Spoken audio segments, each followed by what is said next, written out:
Chair, like, you guys had FD. Like, Good evening. GM'd. Will the members and our guests please take their seats? So bad. This meeting will now come to order.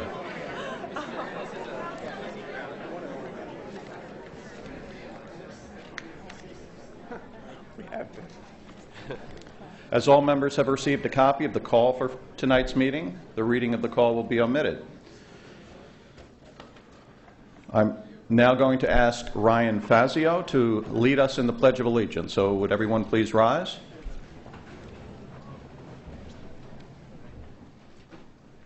I pledge allegiance To the flag of the United States of America and to the republic for which it stands, one nation, under God, indivisible, with liberty and justice for all. As I'm sure some of you remember, in September we have a tradition of welcoming and congratulating high school students who participated last June in a week-long program run by the American Legion and the American Legion Auxiliary, which introduces young people, young men and women, to the process of government. And each year, Greenwich, through the efforts primarily of Irf Porter, member of District 6, and Libby Florin, state representative from District 149, selects excellent representatives both of the local schools and Greenwich and sends them off to this girls and boys state convention. And with us tonight are many of those who participated, and in alphabetical order they are Elliot Conti, Tatiana Cook, Kate Costello, Caroline Doherty, Ryan Fazio, F.D. Gregis Morganakis, Luke Paraskavis, Daniel Schreff, Ryan Shea, Emily Simmons, Zachary Sims, Sarah Jo Wolanski, Christy Yandoli, and Alicia Zimmel. So a nice round of applause for our guests tonight.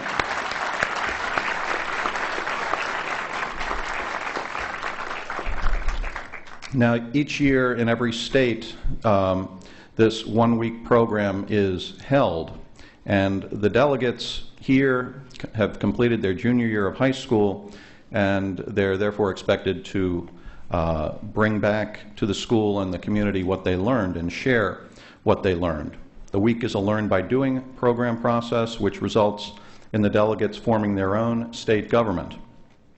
And the week culminates with competitive elections of a full slate of state officials from among the several hundred young leaders who attend. Again this year, each year, the Greenwich delegates do an excellent job, and this year is no exception. Ryan Fazio, who led us in the Pledge of Allegiance, was selected to represent Connecticut at Boys and Girls Nation in Washington, D.C. Some of you may remember the famous picture of Bill Clinton with John Kennedy when he represented Arkansas at this same Boys and Girls Nation. So congratulations to you all, to the program leaders, Irf and Libby, and particularly to the sponsors who do a great job in sending them off and picking up the cost, which include, in addition to the American Legion, the Greenwich Kiwanis, the Greenwich Rotary, and the Old Greenwich Lions. So once again, congratulations and thank you for coming tonight.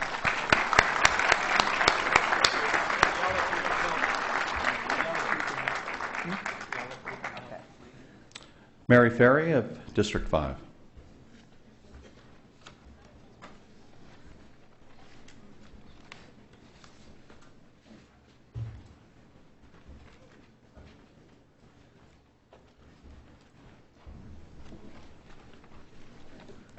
Good evening. District 5 would like for you to spend a few minutes remembering Nelora Orr Lewis, whom most of us knew as Rusty Lewis. She died of cancer on July 15, 2007. When Rusty ran for election early in her 20 years of service on the RTM, she was listed on the ballot as Nelora O. Lewis. Unfortunately, many of her supporters did not recognize her by that name, so she lost the election. She changed her voter registration name to Rusty O. Lewis and won easily in the next election. For many years, Rusty was District 5's delegate to the Finance Committee, of which she was vice chair for several years. She gave thoughtful, factual, and complete reports, which always helped us understand the issues. Rusty was involved in many community activities. She was a Girl Scout leader, a member and treasurer of the Junior League, a board member of the Greenwich Health Association, and of Friends of the Greenwich Library.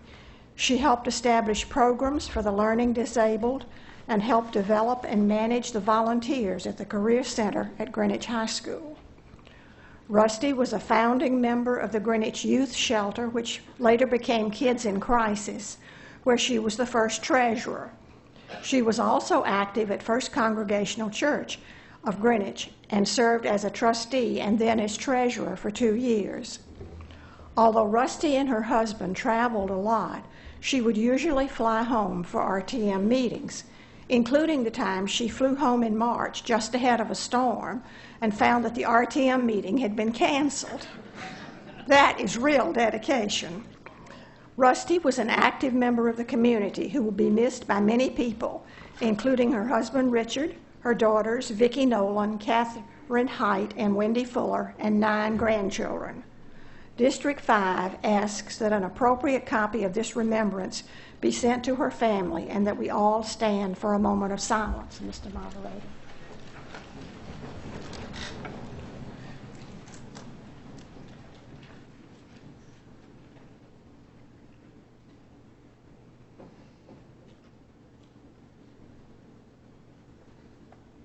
Thank you.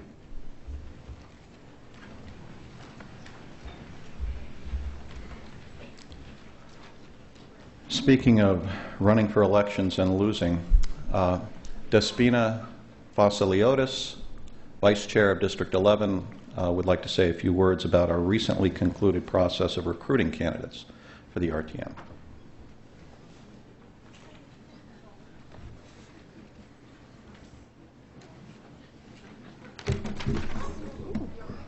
Yeah, it's a wire. It's okay. During the summer, after some well-publicized conversations with Jim Lash, Tom Burns and Joan Caldwell put out a call for a meeting of district chairmen and other concerned parties. Their concern was that various districts were not meeting their quotas of candidates on the upcoming November election ballots.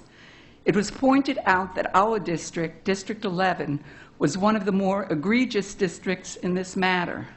Our quota had been increased by 1, and we were now eligible for 24 representatives. Because many of our incumbents had moved out of our district, and I might add, are now running in other districts, as of this past August, we had only 12 candidates eligible to run.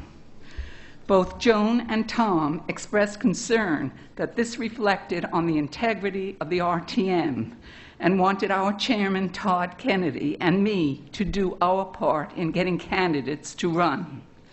Jerry Anderson volunteered to work with us. What happened afterwards convinced me that despite all the ballyhoo, the RTM does not need fixing. It needs to educate the public as to what the RTM is, how it works, and what the roles are of its committees and its districts.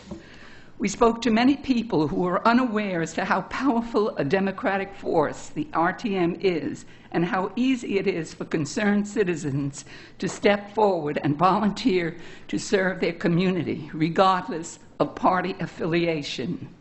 We found that our community at large is woefully ignorant of the workings of the RTM and very much in need of a good civics lesson. Tom Burns and Joan Caldwell joined Todd Kennedy, Jerry Anderson, and me, and we were later joined by Robert McKnight for 2 hot August Saturdays at Banksville and the Putnam Avenue Stop and Shop shopping center, soliciting candidates to run. Citizens of our town showed interest in our endeavors and expressed great interest in the workings of our legislature, and we took the time to educate them. Unfortunately, most of them were not from District 11.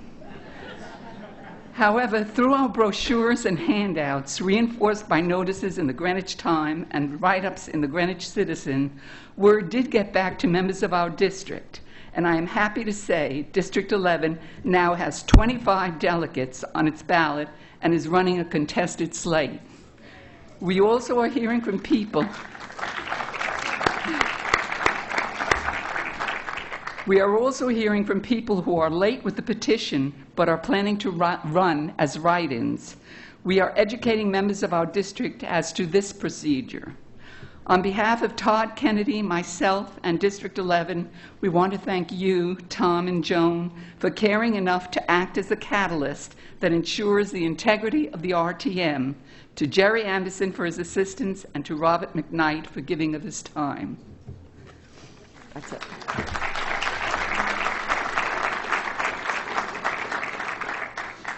Well, as some of you might have seen an email that I sent around, really the thanks goes out to all of our districts because the results were fantastic. And I had prematurely given some information in the email that I sent out, and I just want to make sure everybody is aware of what the actual information is. Of our 12 districts, we have contests in 8 of those 12, meaning there are more candidates on the ballot. Now, this doesn't take into account write-in candidates who are probably going to have a tough time this go-around. But in 8 of the districts, we have more candidates than available slots.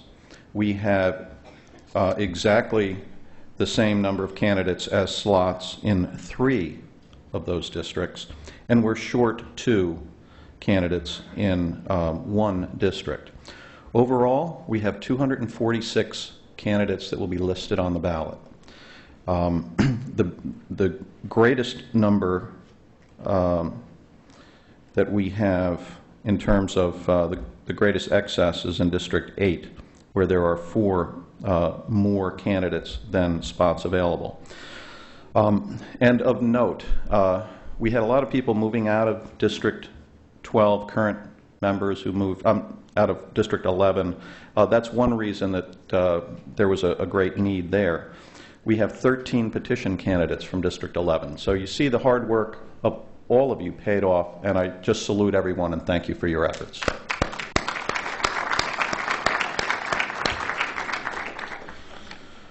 All right, I was asked to make an announcement by Frank Quinn, a former member and who is the moderator of the program on Channel 79 called The Word in Greenwich. And this Thursday at 8 o'clock, you can see I don't know if it's a debate or panel discussion among Frank Farraker and Peter Tessie, answering questions from editors from the Greenwich Time and the Greenwich Post, which, by the way, I neglected to thank the local media for their help in publicizing our request for interested candidates. The Greenwich Time, the Greenwich Citizen, the Post, and WGCH all cooperated fully, and I am very grateful to the help that they gave us. So that debate will be at 8 p.m., The Word in Greenwich, Channel 79, and it will replay, I'm told, every Thursday at 8 and every Sunday at 8:30 in the morning and 8 o'clock at night. I understand Don Conway was a cameraman for that debate. Thank you very much. Paul Curtis, director. And it will be followed later this month by a similar debate or discussion among the selectmen candidates, Peter Crumbine and Lynn Lavery. So stay tuned for those programs. All right. As all members have received a copy of the minutes of our June 11 meeting, the reading of the minutes will be omitted. Do we have any suggested changes to those minutes? Hearing none and absent objection, the minutes as submitted stand adopted upon unanimous consent. Now, based upon the reports that we received from districts and committees regarding our calendar organization tonight, I had, well, let me just ask, are we having a substitute resolution on item 12? Does anyone know?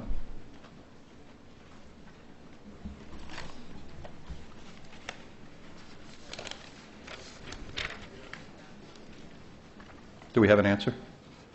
Well, This is the cargo van. Is there a substitute resolution on that? No? Okay. Well, then that'll go on our consent calendar.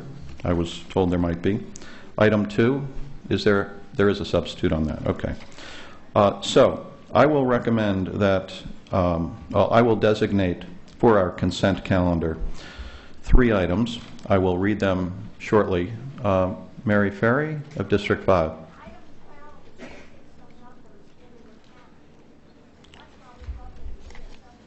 Item 12 is missing some numbers in the account, did you say? Okay, all right, then we'll put it in the, we'll put that on the combined calendar. Thank you. So I will only designate items 5 and 6 for our consent calendar. I'll get back to those in a moment, which would leave, now what I had emailed over the weekend was items 1, 2, 8, 9, and 12 for the combined calendar. I'm going to take item 9, which is the wildlife ordinance, and put that to be taken up separately. So that would leave 1, 2, 8, and 12.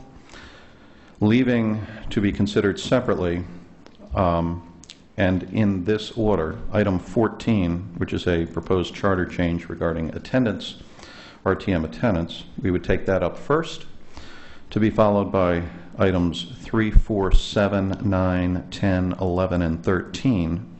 And item 15 has been withdrawn, so we will not take that up tonight. So that's the overview.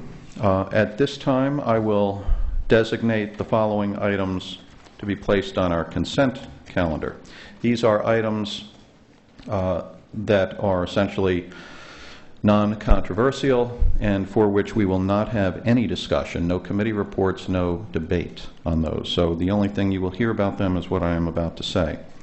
Item 5 is a resolution to accept a gift in the amount of $25,000 as reimbursement for the July 4th fireworks celebration. Or it wasn't on July 4th, but the Independence Day fireworks celebration. Item 6 is a resolution to accept a gift of a formal park entrance walkway valued at $7,500 from the McNamee family to be located at the Roger Sherman Baldwin Park, South Arch Street.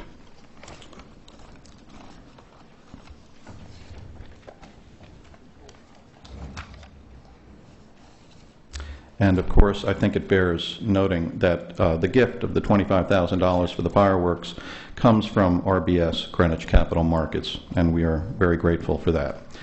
Now, is there any objection to those items being placed on our consent calendar? Hearing none, will the district chairs please mark your voting cards, consent calendar items 5 and 6, and proceed to poll your delegation.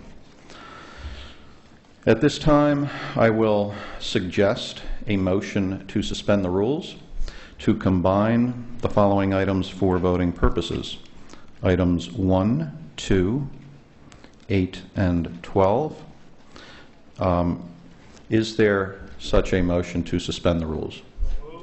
It has been moved and seconded to suspend the rules to combine items 1, 2, 8, and 12 for voting purposes. The motion to suspend the rules is not debatable, and it requires a 2/3 majority to pass. All those in favor of the motion to suspend the rules to combine items 1, 2, 8, and 12 for voting purposes, please signify by saying aye. Aye. Opposed? That motion is carried. Now, as I said, the separate items, we'll start with 14. This is after we take up the combined items. We'll start with 14 and then go back to the beginning and then go in numerical order, 3, 4, 7, 9, 10, 11, and 13. If anyone would like to sign up to speak on item 9, which is the wildlife ordinance, there is a sheet that was placed as we began the meeting, so it wasn't there when you came in. So if you'd like to get your name on that list, it is at the table just outside the entrance to the auditorium. All right. The first of the combined items was postponed from our June meeting, so that is now before us. May we have the the resolution on, well, it's before us now. This is a resolution to appoint as an alternate member of the Historic District Commission for a term expiring March 31, 2012, Noble Welch. May we have the reports of the districts on this, beginning with Wilma Nasinovich, the Vice Chair of the Appointments Committee. Good evening. Mr. Welch was interviewed by the Appointments Committee on September 11th. Susan Richardson, Chair of the Historic District Commission, accompanied Mr. Welch. Mr. Welch is a retired real estate broker and former banker. He has lived in a 120-year-old home on Strickland Road in the Historic District for the past 9 years. He has attended 3 meetings of the Historic Commission. He has taken additional architectural courses at Colby College. Ms. Richardson explained that the state very strongly encourages that the Historic Commission have at least one member who resides within the Historic District. Mr. Welch fills this requirement. It is encouraged but not mandated. In the midst of questioning Mr. Welch, Colleen Jenkins made a motion to postpone his nomination to the October call so that the Appointments Committee may meet with Peter Alexander, whom Mr. Welch would be replacing. Ms. Jenkins felt that Mr. Alexander had a tremendous amount of historic knowledge, a valuable asset that would now be lost to the Commission. As acting chair, I ruled Ms. Jenkins' motion not in proper order and did not accept it. I felt as Mr. Welch was now before us, it was the committee's responsibility to give him an up or down vote. In a broader context, I feel it is the Selectmen's prerogative to nominate candidates, and accepting exceptional circumstances, the Appointments Committee should not consider candidates who were not nominated. In all fairness, I report to you that this is not a universal view of the Appointments Committee. Dr. Carlson made a motion to appeal the ruling of the chair. This motion failed by a 6-6 vote.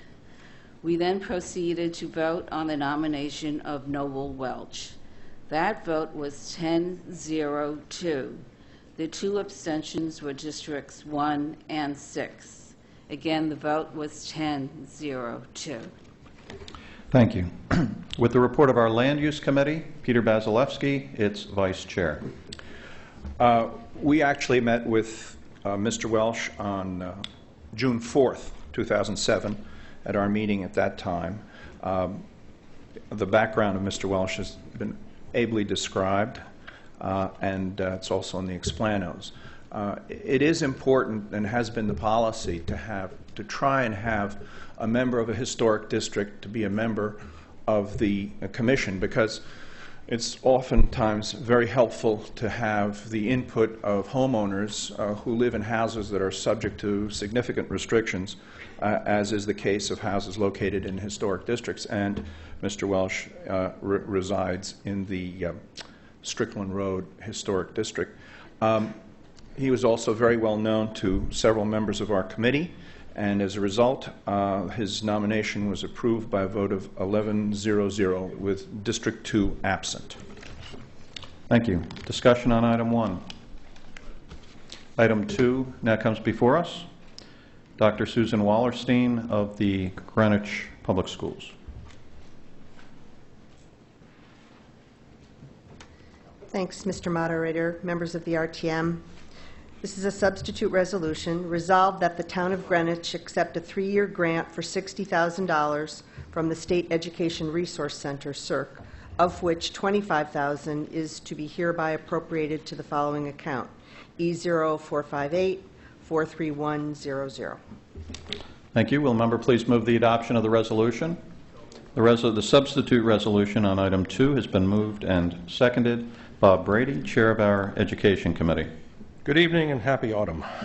The Education Committee met last Monday, September 10th, to consider this item, accepting a $60,000 grant to be received over 3 years from the Connecticut State Education Resource Center. All districts were represented. Board members Giambo Ellis and staff members Sternberg, Wallerstein, and Ford were present to assist us. Excuse me. The grant is one of 4 which were awarded in the state to fund the development of early intervention strategies to identify at-risk students within the district. It will fund teacher release time to visit other programs as well as to develop this one. Initially, the work will be at Hamilton Avenue, but over the 3 years, it will be expanded to the rest of the elementary schools, the middle schools, and the high school. The grant will be awarded over 3 years. The money is committed, but it will be received $25,000 in FY08, $20,000 in 09, and $15,000 in 10. The original proposal that was before us called for accepting the grant and appropriating the full $60,000. It was questioned at the meeting whether that was appropriate, since we wouldn't be receiving the out-year money until subsequent fiscal years. Dr. Wallerstein, during the last week, reviewed that with the Finance Department, and they concluded that it was the proper thing to do is to do the $25,000 for 08, and the rest of it will excuse me, show up in the Board of Education budgets, the regular operating budgets for 9 and 10. The Education Committee voted 12-0-0 to recommend adoption. We did discuss the alternate, which we have before us, and that too was approved. Thank you. Thank you. Pamela Frederick, Chair of our Finance Committee. Excuse me. Good evening, Mr. Moderator, fellow members, and guests. The Finance Committee met on Monday, September 10th to review this item. Greenwich was one of 4 districts awarded a grant by the state. The early intervening services programs are directed at identifying school-aged children with academic or behavioral problems. The goal is to develop consistent programs across the district, as well as a partner district that will be selected by the state. The State Education Resource Center will provide technical assistance, and the grant will be used for capacity building within the district, including training, materials, and the cost of substitutes. We voted the original item 9-0-0 in favor. However, we did discuss the fact that this was a 3-year grant being awarded in the amounts of $25,000, $20,000, and $15,000 in each year. So I think the committee would be supportive of the substitute, although we didn't have the item before us. Thank you. Thank you. Discussion on item 2. Item 8 now comes before us.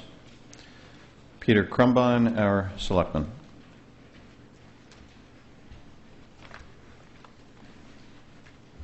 Good evening. Resolved that the following named person nominated by the Board of Selectmen be appointed a member of the Board of Ethics for a term expiring 3/31/08, Heather Parkinson Webb. Thank you. Will the member please move the adoption of the resolution? The resolution on item 8 has been moved and seconded. Wilma Nasinovich with the report of our Appointments Committee. For what purpose do you rise, Mr. Clark? Not at this time. Ms. Nasinovich with the report of our Appointments Committee.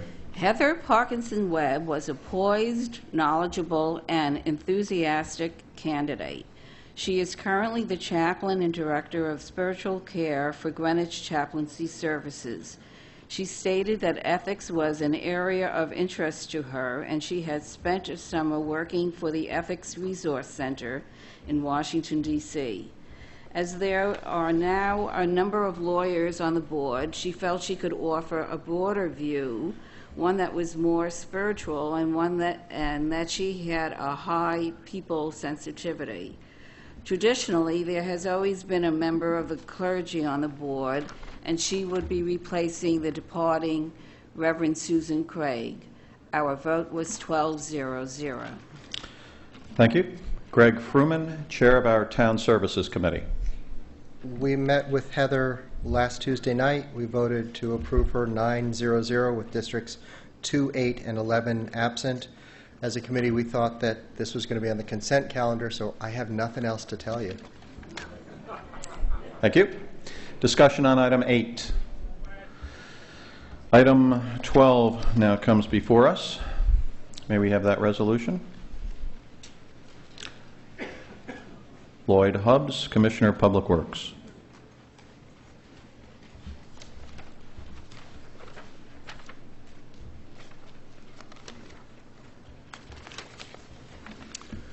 Resolved that the sum of $28,900 be, and the same is hereby appropriated, to be added to the capital account number Z345 59120 20XXX, known as 3/4 ton cargo van.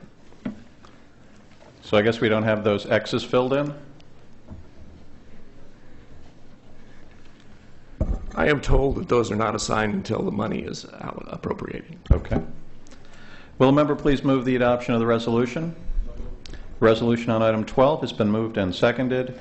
Robert Cavee, Chair of our Public Works Committee. Yeah, the same XXX applies to item 11, which we will discuss, but I was unaware of there being any problem because the numbers are assigned after the project is approved. Okay. Alan Minnelli presented the DPW, presented the item. The vehicle is needed to be used as basic transportation for DPW personnel in lieu of a 20-foot heavy vehicle. That heavy vehicle was largely used to transport voting machines and is not useful for most other purposes. The vehicle was requested in the 07-08 budget, but was erroneously viewed as a duplicate entry in the budget process and deleted. Our vote in favor was 12-0-0, and we did not contest this. Thank you. Discussion on item 12. Will the district chairs please mark your voting cards? Combined items 1, 2, 8, and 12, and proceed to poll your delegation. I do have the results of the vote on the 2 consent calendar items, those being items 5, acceptance of the $25,000 gift for the fireworks, and acceptance of a gift for a formal park entrance walkway. Those in favor, 181, opposed 0, abstaining 0. The consent calendar items have carried. While we're voting on the combined items, we will continue and we'll start with item 14, as I explained, then to be followed by item 3, 4, 7, 9, 10, 11, and 13. And a reminder, once again, anyone who would like to get on a sign-up list for discussion of item 9, the wildlife ordinance, there is a list just outside the auditorium. Okay. So that brings us to item 14. May we have the resolution on that item? Mr. Wells, do you want to present that? I was told by the clerk that I was going to be presenting. All right, terrific. This is Doug Wells, Chair of our Legislative and Rules Committee. Resolved to amend Section 40 of the Charter of the Town of Greenwich by amending the attendance requirements of the members of the RTM. It is as it appears in the call. Thank you. Will a member please move the adoption of the resolution? The resolution on item 14 has been moved and seconded.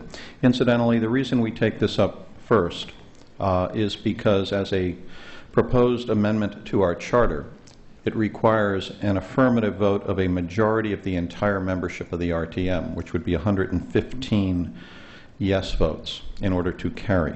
So we do that as early as reasonable in our meeting. Discussion on this item, Mr. Wells. Mr. Moderator, ladies and gentlemen, our committee took this item up last Monday evening. This resolution is designed to increase the attendance requirements of RTM members from its current obligation to attend at least 1/2 of the district and representative town meetings to at least 2/3 of those meetings before a member can be placed on the ballot for the next election. This amendment has been proposed by the Board of Selectmen, and as the moderator indicated, it does require a majority vote of the RTM body. What this effectively means is whereas our current obligation is to make 7 of 13 district meetings and 7 of 13 representative town meetings, this amendment would increase the obligation to attend 9 district meetings and 9 meetings of the entire body. We heard from our town attorney Wayne Fox and our moderator Tom Byrne on this item. Attorney Fox said that if this item passes, he is of the opinion that it need not go to referendum.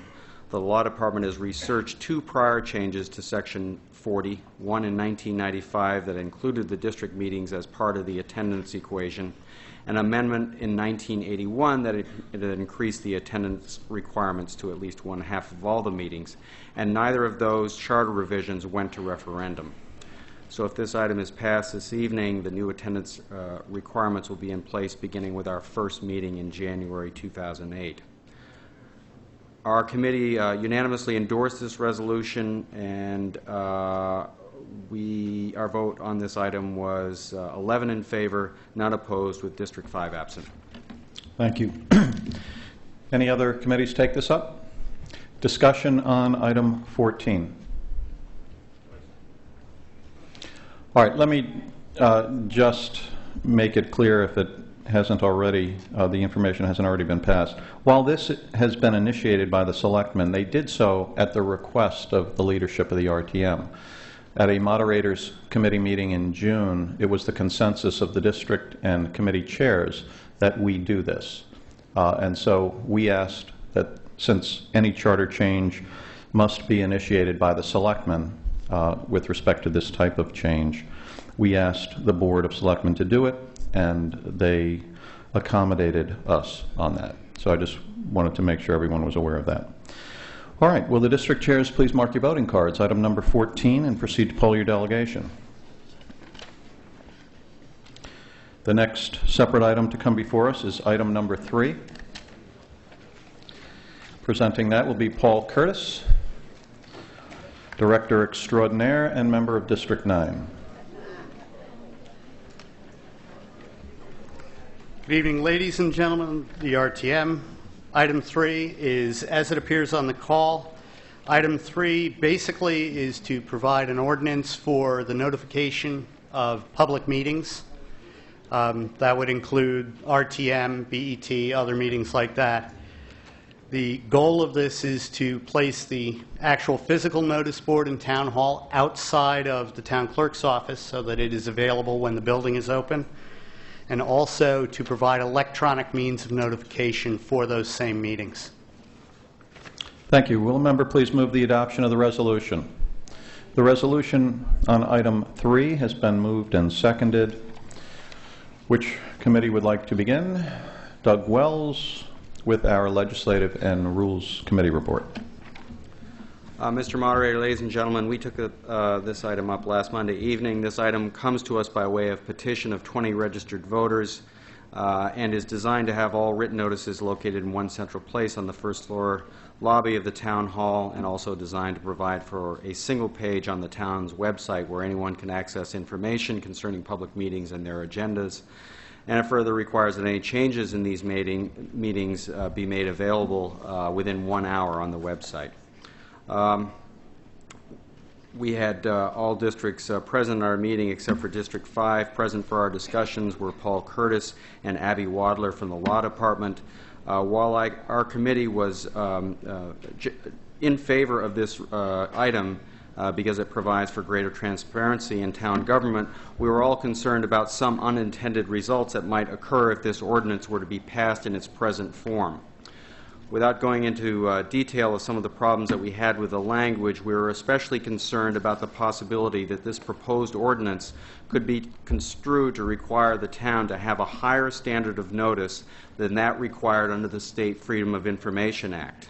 If we were to pass this ordinance without language that specifically insulates the town from greater liability than what is required under FOI, we may be putting the town at some risk.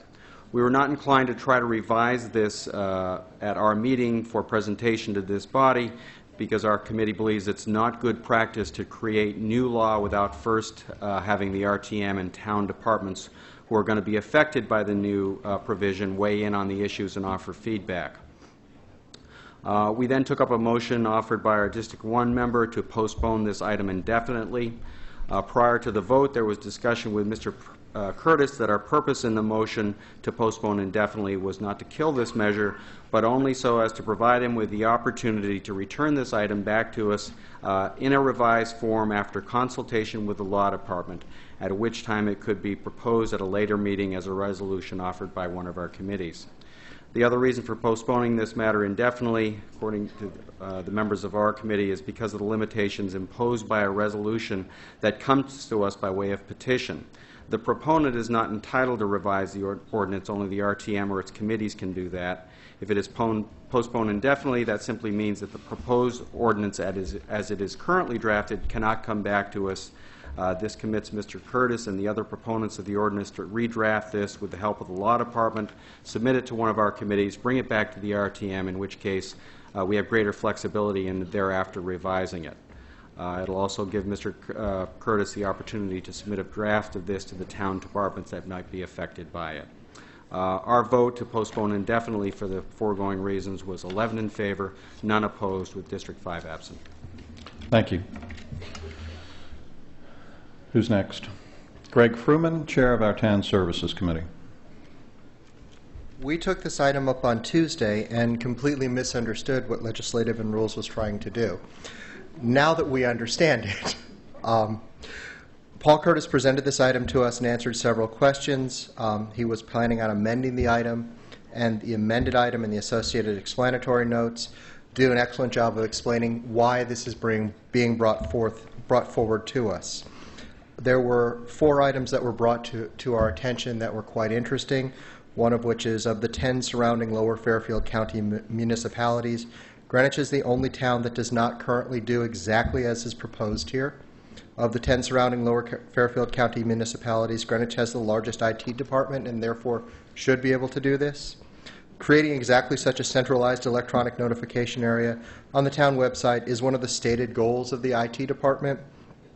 And apparently the IT department actually used to do this and several years ago stopped doing it. So as stated in the explanatory comments, the primary goal of this item or ordinance is to allow the citizens of Greenwich clear and simple access to all public meeting notices via one of 3 information points: public bulletin boards located in the Town Hall lobby, the Town of Greenwich website, or Channel 79, the Greenwich Public Access Television station.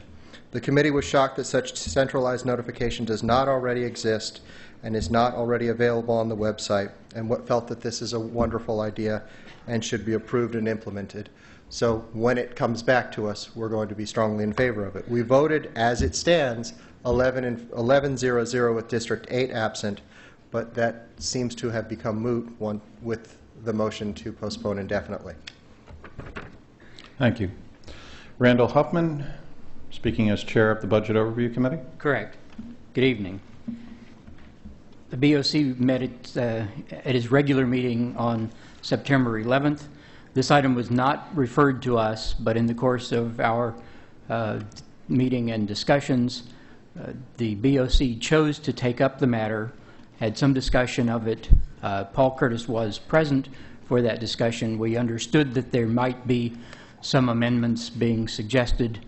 Nonetheless, members of the BOC were very much in favor of the rationale for this effort and voted 7-0-1 to approve this item. The one abstaining was Mr. Curtis himself, and the 4 districts not voting were districts 1, 2, 6, and 11, which were absent. Thank you. Thank you. Are we going to take the legislative and rules motion at this time?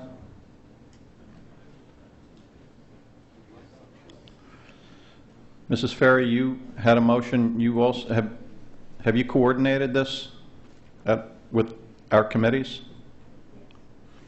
All right.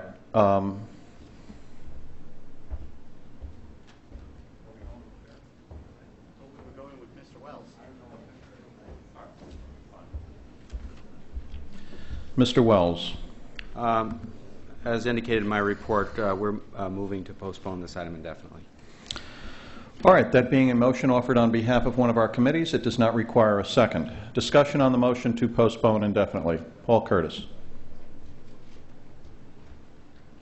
Good evening, ladies and gentlemen. I concur with Mr. Wells and Mrs. Ferry is to take this item off the floor right now, make the changes and additions that Mr. Wells' committee brought up, also Town Attorney Mr. Fox, and bring it back to you in October. So I support the motion to postpone this indefinitely. Thank you.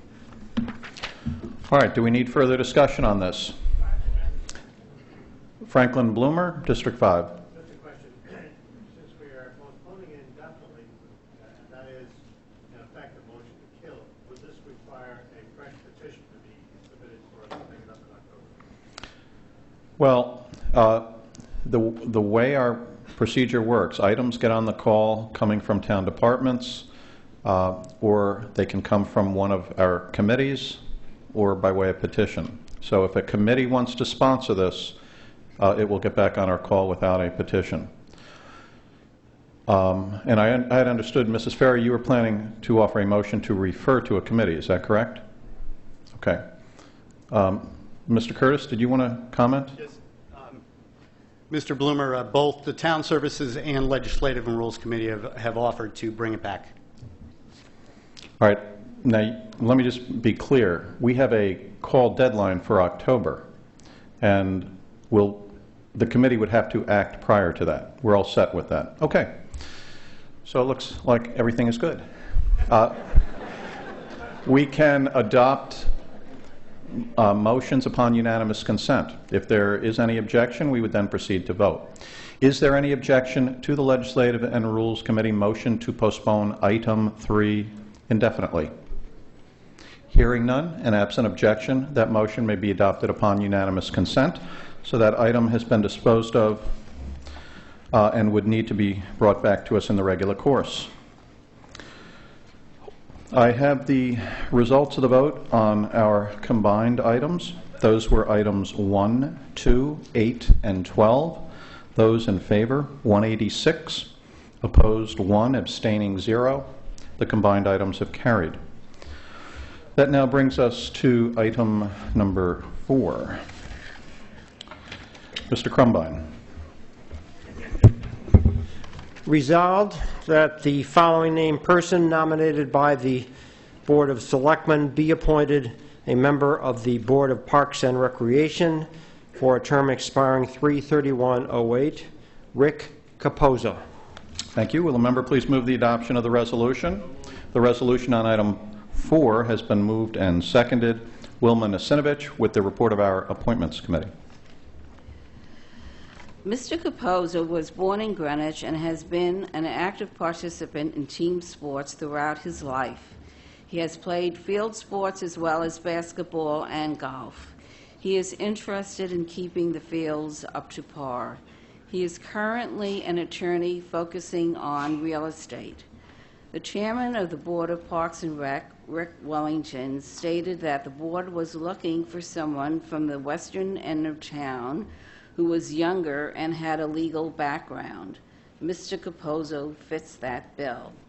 Our vote was 8-0-4, with districts 1, 5, 6, and 7 abstaining. The abstentions were because some felt Mr. Capozzo was not responsive enough to questions and that they had learned very little about him from the interview. Others felt that his interest in organized sports did not reach out to the many other people interested in more passive recreation. Again, our vote was 8-0-4. Thank you.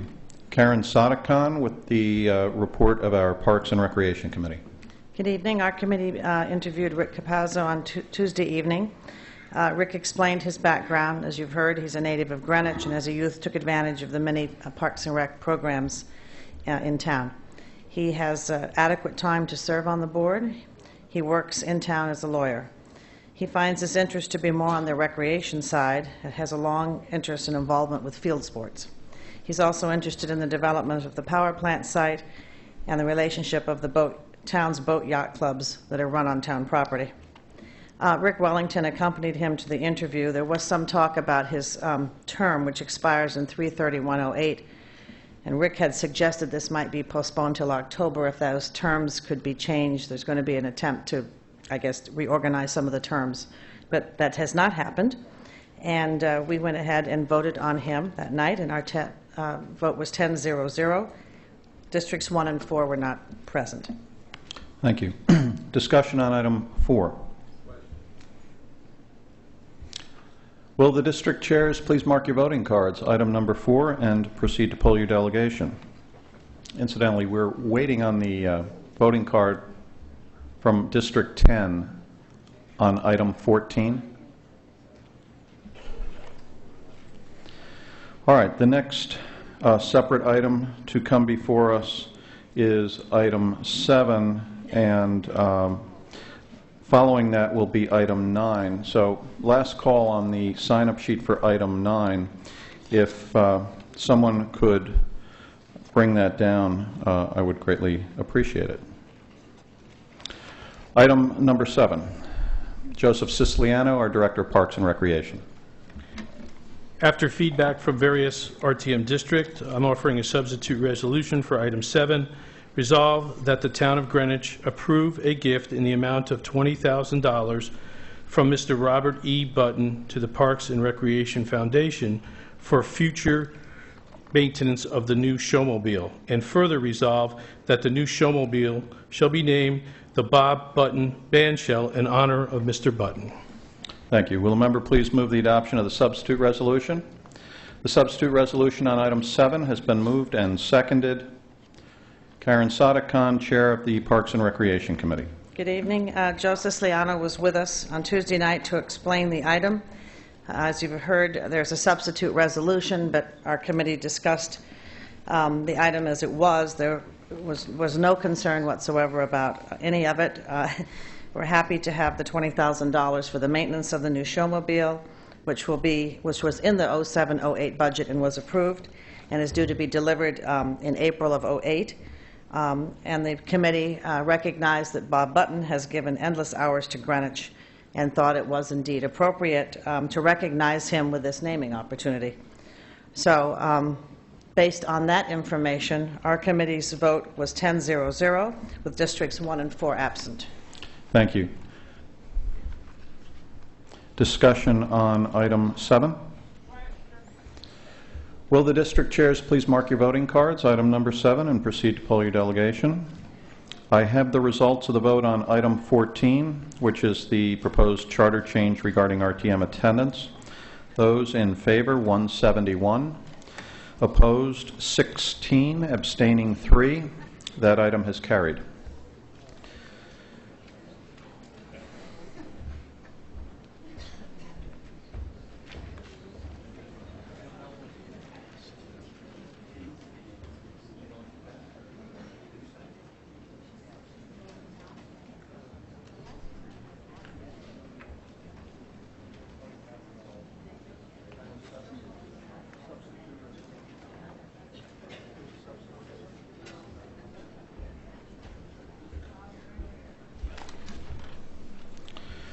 All right. That now brings us to item number 9. And this is coming to us formally from the Legislative and Rules Committee, I presume. Mr. Wells, would you like to present that to us? Thank you.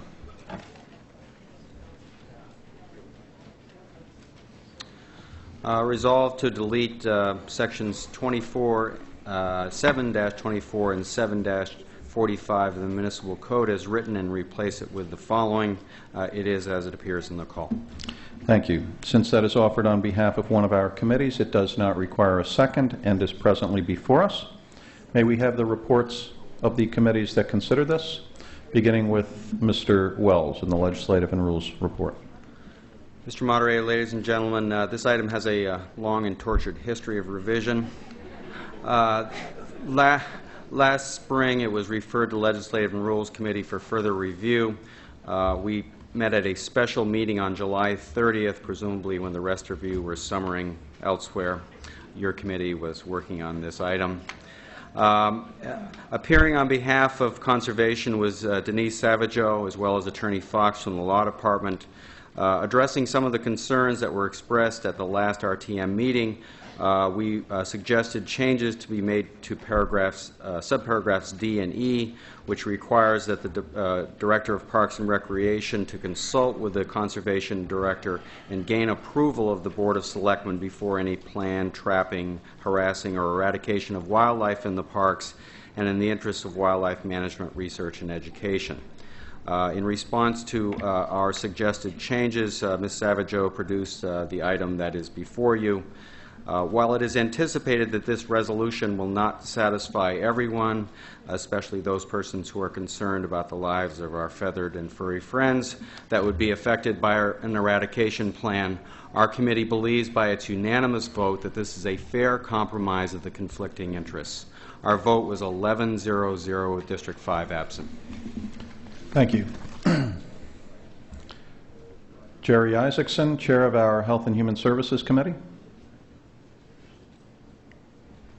Thank you, Mr. Moderator. Health and Human Services Committee met this evening, just prior to the RTM meeting, and we had Denise Savageau with us to explain the item. One of the key things that came out was that this is not a one-person decision, but rather it is put under the Board of Selectmen to approve first. And also the other consideration was that director here means Parks and Rec director. So anytime you see the word director, that's what it means. I understand that there are some who may be offering an amendment to clarify that language, but that was our vote was 7-1-1. District 2 voted no because they're apparently going to offer some amendments. District 10 wanted the clarifying of language about the director, and Districts 3, 4, and 8 were absent. Thank you. Franklin Bloomer with the Land Use Committee report. The Land Use Committee, like other committees that have been concerned with this item, has looked at this 3 times. It was initially on our call in January. It was withdrawn on that occasion. It came back again in March and is before us again. Each time it has been before us, the Land Use Committee has voted unanimously for the amendment. Our vote on last Monday evening, was 10 in favor, none opposed, with no abstentions, with Districts 1 and 12 absent. On each occasion, we are assisted by Denise Savageau, the town's Conservation Director, and Abby Wadler of the Town Attorney's Office.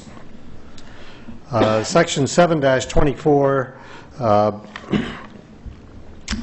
the amendments are intended to permit wildlife management activities that are not permitted under the section as it is presently written, but which have been engaged in by the town in the past. Such activities include both high-profile activities, such as the town's efforts to manage deer and Canada goose populations, and also less well-publicized and less controversial efforts to control vermin and control the spread of rabies, all of which requires wildlife management. The section as it currently stands not only does not permit these activities, it is extremely broad, and, for example, read literally, would prohibit the frightening of wildlife, even though most wildlife is frightened by the mere presence of people. It prohibits the possession of firearms, and it is applicable to the entire town unless you consider the fact that it is in a section that deals with parks, as limiting it to parks.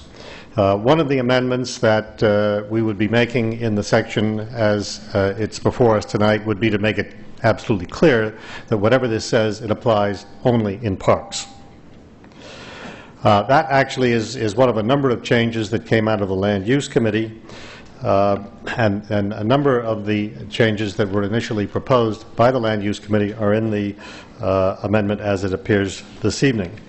Further amendments have, of course, been made, and these have been described to you by the chairman of the Legislative and Rules Committee. One of the concerns and indeed the major concern that appears to have now been dealt with by the Legislative and Rules Committee is that previously there was concern that there was considerable authority in the hands of one person, namely the Director of Parks and Recreation. As proposed to be revised by the Legislative and Rules Committee, action cannot be taken by the Director of Parks and Recreation without consulting with the Conservation Director and getting approval from the Board of Selectmen. There was concern that major activities such as control of deer and Canada geese should come before this body or have a greater degree of control, but there is also concern that requiring all animal control activities that take place in parks, because this would now only apply in parks, would to come before us or have a greater approval process would unreasonably delay, for example, vermin and rabies control measures that are important to public health and may have to take place on short notice. The Board of Selectmen is an accountable, elected body. It acts at meetings which the public can attend, thus providing a public forum. This seemed to us a reasonable compromise between too much authority in the hands of one person and too diffuse authority. Thank you.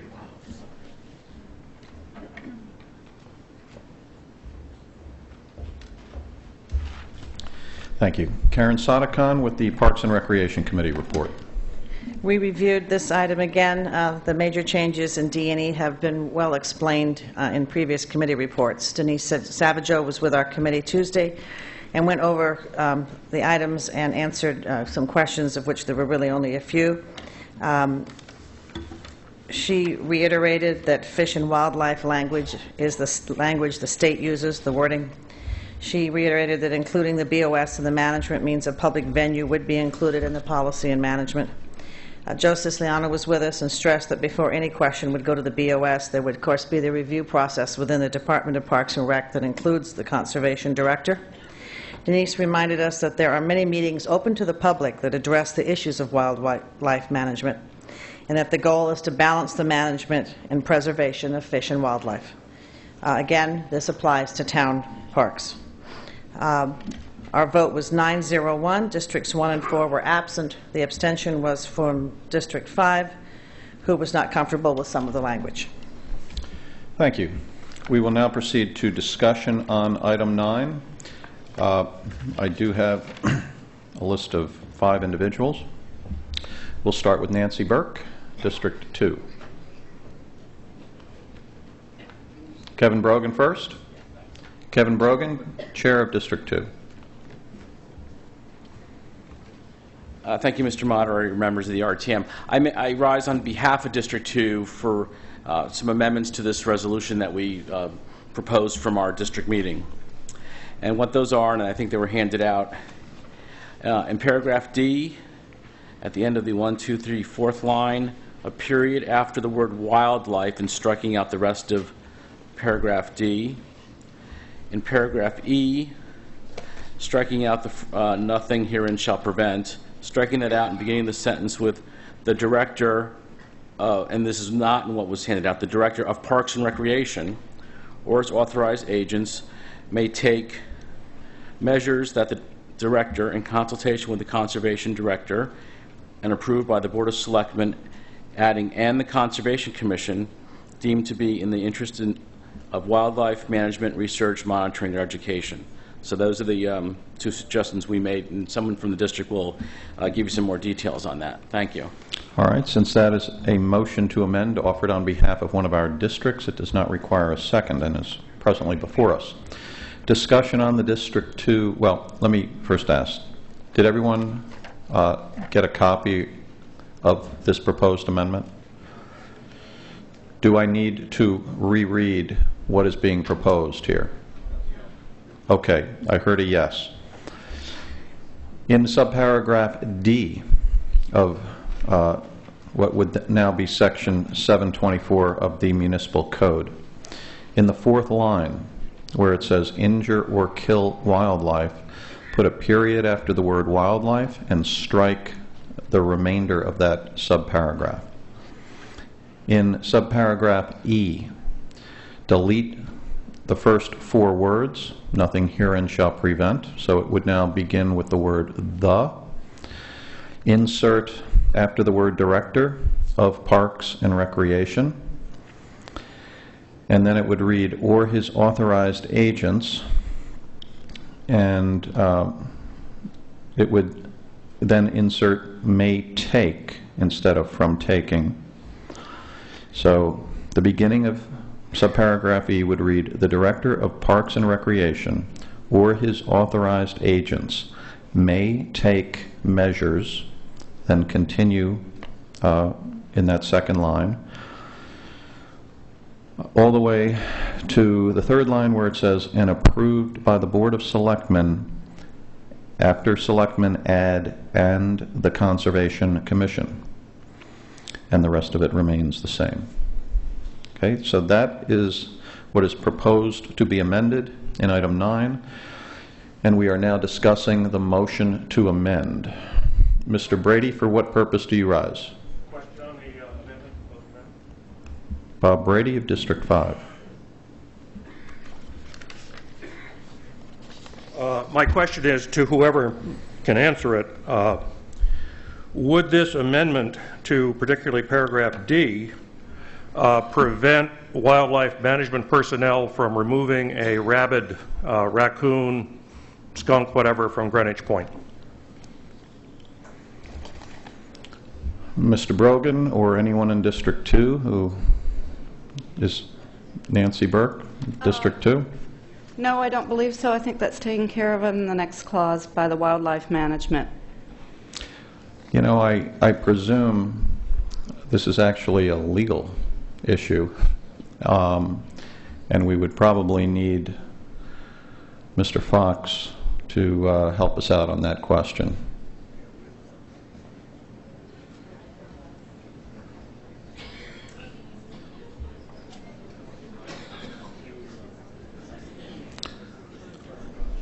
The question is, by deleting the language in subparagraph D, which refers back to no person, leaving only that the director or his authorized agents may do certain things, would a wildlife management expert be prevented from, and your question was, removing a rabid skunk from parkland or similar type activities? Mr. Fox? Having just obtained this proposed amendment this evening, but having had a few moments to review it with Denise Savageau, it is my opinion that that type of activity would not be prohibited or prevented. The process to have it carried out may be somewhat more cumbersome, but in specific response to the question, it still could be accomplished. Thank you. Mr. Brady, did you have a follow-up? I do, since I guess it is. Why don't you wait till you get to the microphone? I do, yes. It appears that then under paragraph E, the various parties could consult, and a convention of the Board of Selectmen could then agree that the skunk could be removed. Is that the way it would operate? I'll take that as a rhetorical question, Mr. Brady. Does it mean that the selectmen have to act on the particular removal, or can they? Is there Yes. is there a possibility? Mr. Fox is answering yes to your question. So they would have to convene to do Is there that. some reason you picked a skunk? Raccoon will do. Okay. Or So the answer to your question from our law department is yes. okay, so it'd be a one at a time, on each occurrence. I think you've made your point. Thank you. All right. On this point, Karen Vasiliotis, District 7. Aren't there state regulations that would cover that scenario that would supersede the town regulations? All right. The question is, are there state regulations that cover this scenario? Mr. Fox?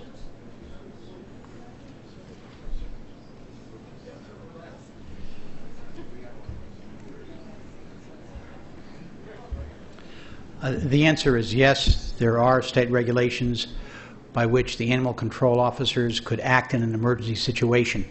The specific question over here was, as amended, what would the process have to be?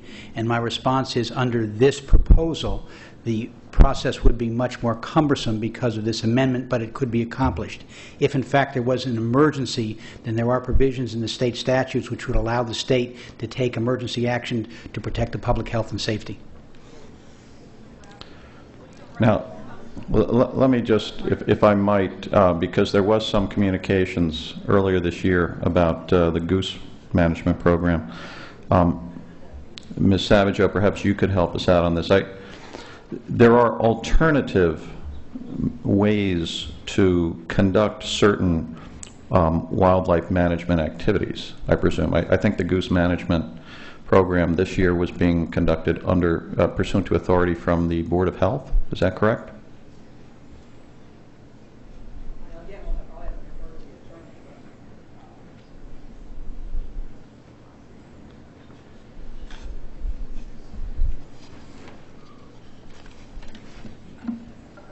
When this was postponed, I had a concern that we'd not be able to continue with the goose program this year because we had found this ordinance and the way it stood prevented that. And that was originally when I touched base with the town attorney's office. That's what they supported and had reported to me and had asked me to do. What we did was we researched further, and there are, as we had brought up in January when you first found this on the call, that we do have some conflicting ordinances, and that has to do with health and safety. And of course, our director of health can impose on any town properties management issues that she feels are in the best of protecting public health. So one of the reasons we actually want to fix this ordinance is so that we won't have conflicting ordinances. But right now, we ran, for example, this year we ran the goose program. I went to the director of health, and indeed we did run that program under that auspices that because of the feces issues and the unsanitary conditions that are created, particularly on ball fields, that we continue to work on that goose program, and also to avoid any potential with the avian flu on the horizon. So we proceeded with the goose program under those auspices. And I think, as our town attorney just indicated, that there are provisions for, whether it be rabies or some other issue like that, and not just a nuisance issue, but if there was a potential for rabies, that under animal control provisions, state statute, as well as the health issues, our health director could take care of those. Thank you. Yeah. Nancy Burke, District 2.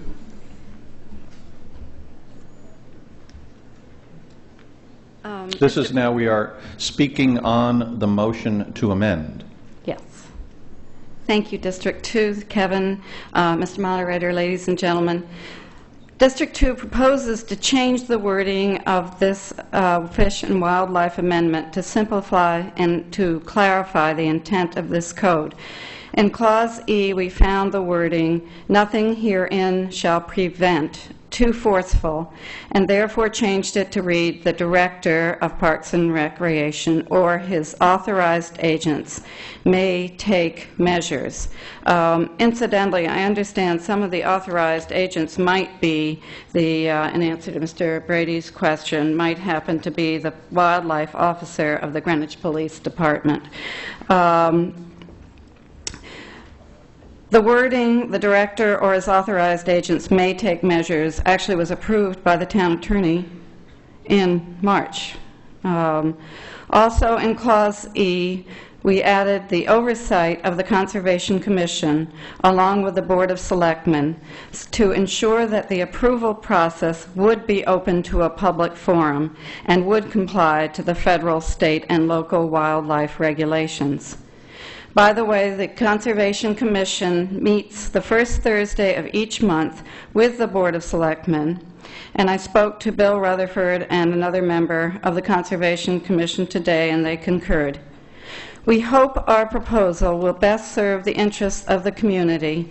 The way that wildlife is managed, monitored, or studied is particularly important to District 2, the Harbor District, because two of the town's major parks, Bruce Park and Roger Sherman Baldwin, are located in our district. Thank you, RTM. Thank you. Denise Savageau, speaking on the motion to amend.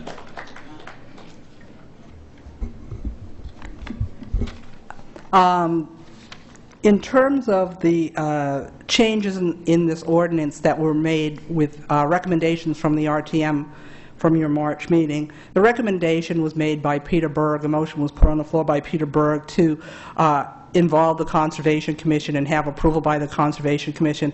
At that time, the Board of Selectmen was not referenced, and nobody had proposed putting the Board of Selectmen in.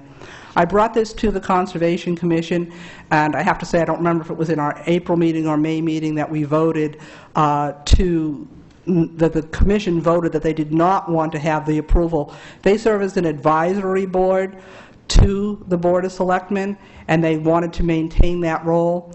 The other issue is that the Director of Parks and Recreation reports directly to the Board of to the Board of Selectmen, so that it seemed more appropriate that it would be the Board of Selectmen that made a policy decision.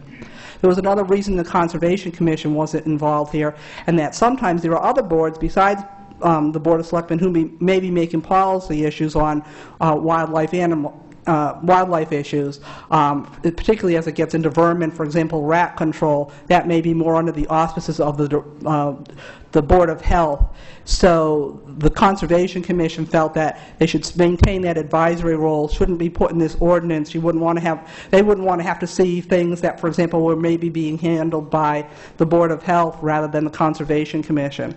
So although appreciate the intent of involving the Conservation Commission here, they felt that their role was to advise the Board of Selectmen, and the Board of Selectmen that takes all of the policy issues, whether it be the Board of Health, Conservation, Parks and Rec, all of those issues would come before the Board of Selectmen, and they are the real policy setter for our parks. Thank you. Further discussion on the District 2 motion to amend. Mr. Basilevsky, District 8, to be followed by Mr. Detchen.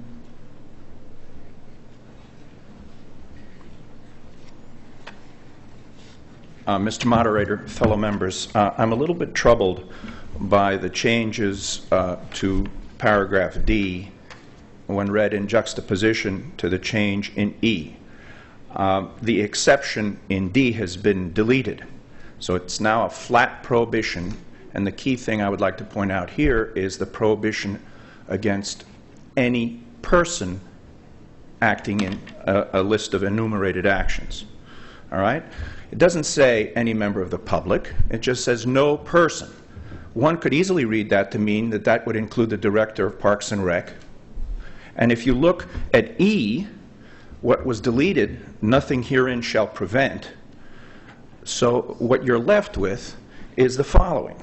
The director may take action in the interests of wildlife management, but that management may not include hunting, trapping, pursuing wildlife at any time, or use of firearms.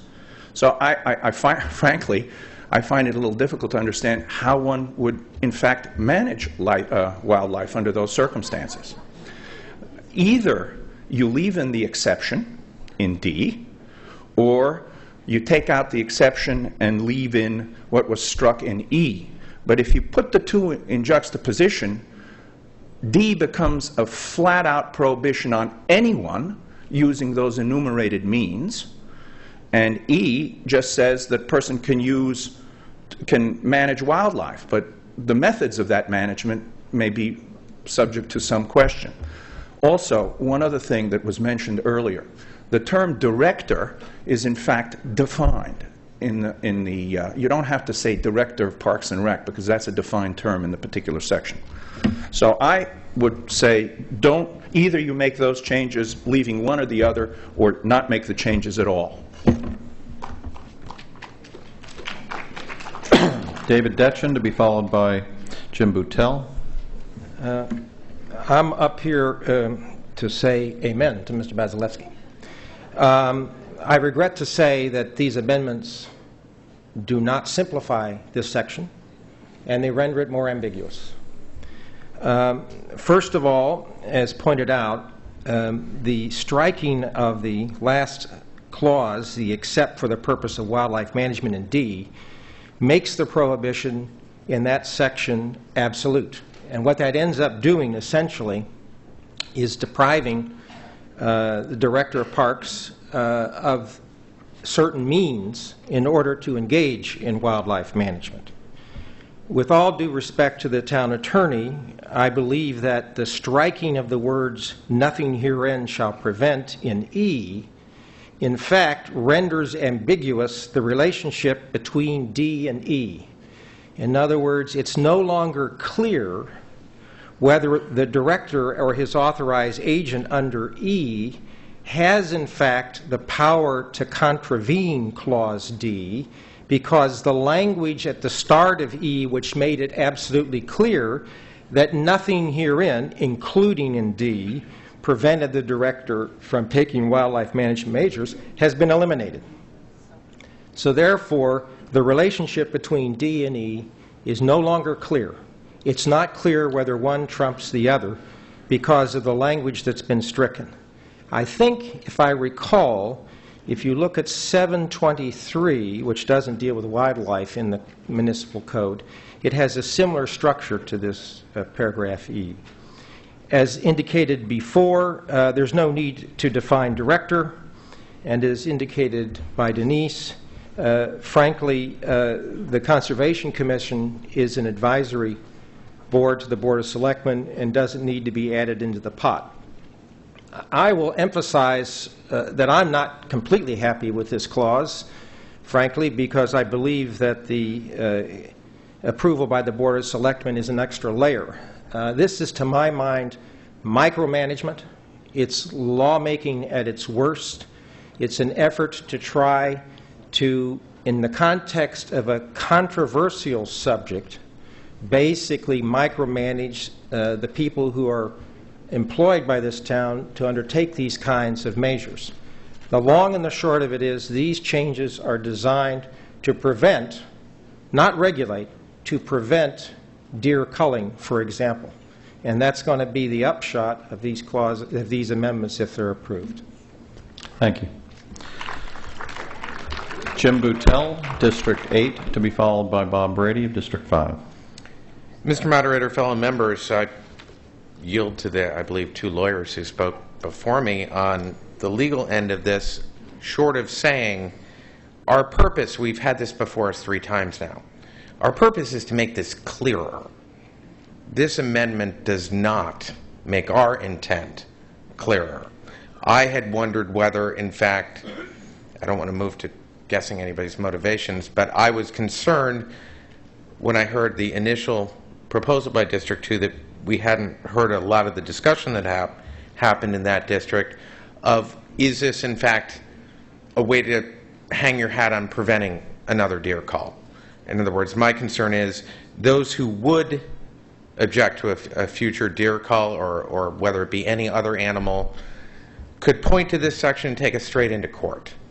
I mean, there is enough ambiguity between the two sections that I guarantee you we don't have, and maybe that's the intent.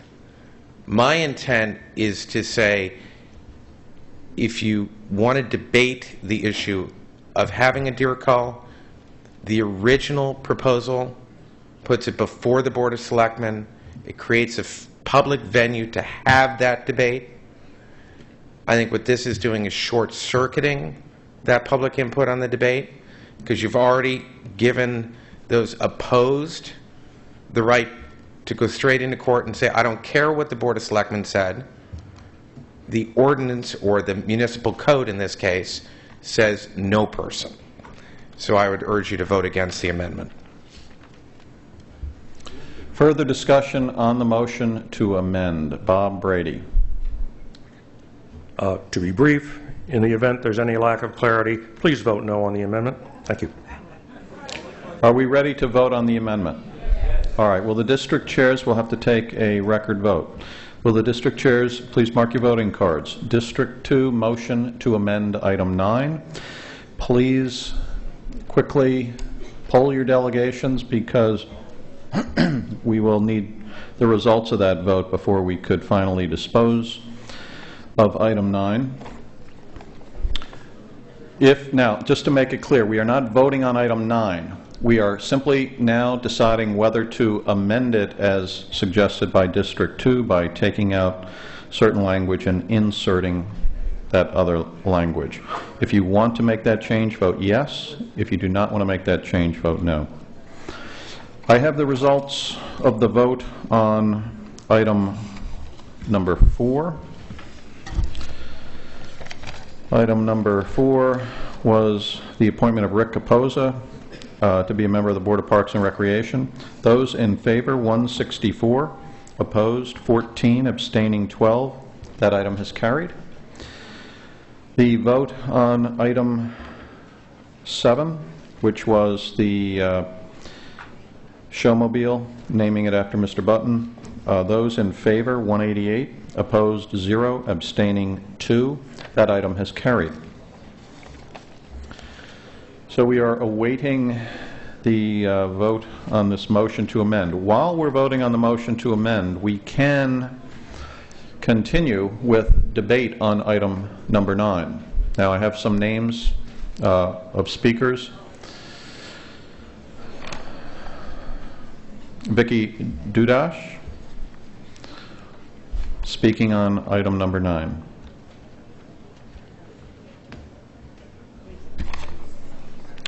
To be followed by Natalie Yarnstead.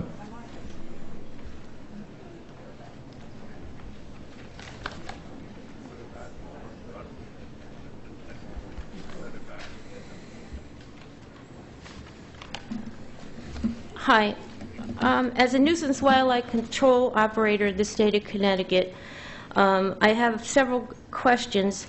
I don't understand how this would help deal with injured wildlife in the parks. I myself rescued a goose last year and had to take it to a rehabilitator. Something should be added in the amendment to allow for injured wildlife, and you can't wait to go before the Board of Selectmen or the Conservation Director. In a case like that, what would the amendment do for that?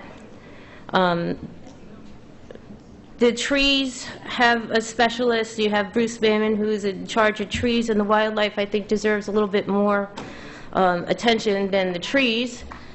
And I think there should be some kind of a caveat added to the amendment allowing for either myself as a NUCO or another wildlife rehabilitator to be able to take any injured wildlife and get it help. And as I said, we did this last year with this amendment the way it stands and having to ask the Conservation Commission or anybody else.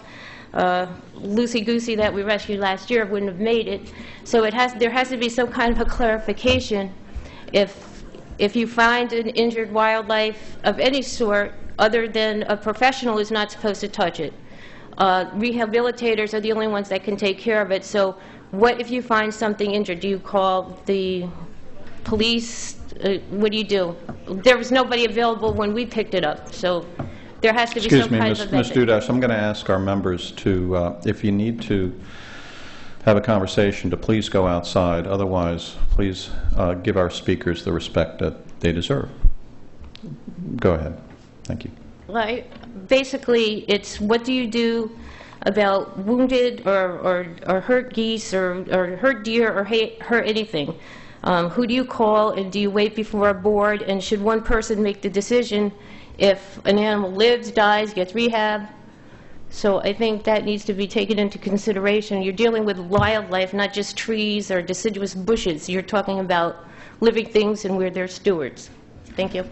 Thank you. Natalie Yarnstedt, speaking on item 9. At the March RTM meeting, you voted to refer the animal ordinance to the Legislative and Rules Committee. At that time, it was agreed that the director or authorized agent would consult with the Conservation Commission for approval. However, we hear tonight that it's redundant. the changes remain without any real oversight. If, for example, the director's authorized agent should be the conservation director, consider the following. The conservation director would have to consult with the conservation director. Does that make any sense? The RTM should also be involved in the process with input from wildlife experts.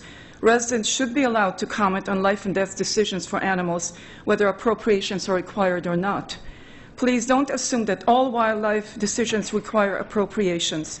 As I said in March, the director or authorized agent could open up town parks to local hunters, in which case not a single red cent would have to be spent. The proposed changes presented by District 2 to sections D and E seem to cause some kind of a problem, but I think it really clarifies things and also provides for more oversight. I urge you to please adopt the changes, approval from the Conservation Commission, and please add the approval from the RTM with public forum. I'm sure that we all want what's best for Greenwich. I certainly do, including its animals. Wildlife is kept in public trust, and we all are supposed to be caring for it. Thank you. Thank you. Let me just announce the result of the vote on District 2's motion to amend. Those in favor, 16. Opposed, 167. Abstaining, 5. That motion to amend has failed. Continuing with discussion on item number 9, Mr. Wishnick, District 5.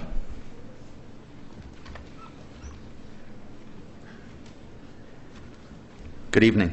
My question refers to the resolution as it appears in the call, item A. It says, "No person shall maliciously harm, frighten, or harass any fish, wildlife, etc." Many people use the parks for fishing, clamming, crabbing, netting bait fish, and I'd like to ask through the moderator, Attorney Fox, if this would prevent fishing and similar recreational activities in the parks. Seems like it's malicious to haul something up and try and eat it. So the question is, does this affect fishing?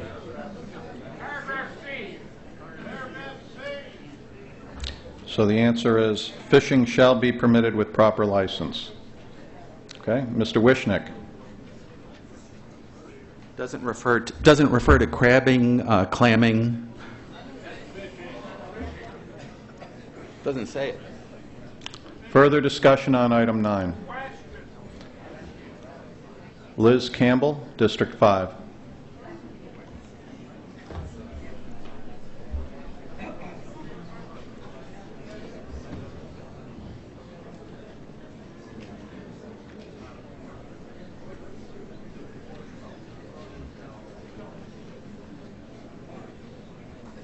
Oh, good evening. I'm Liz Campbell from District 5.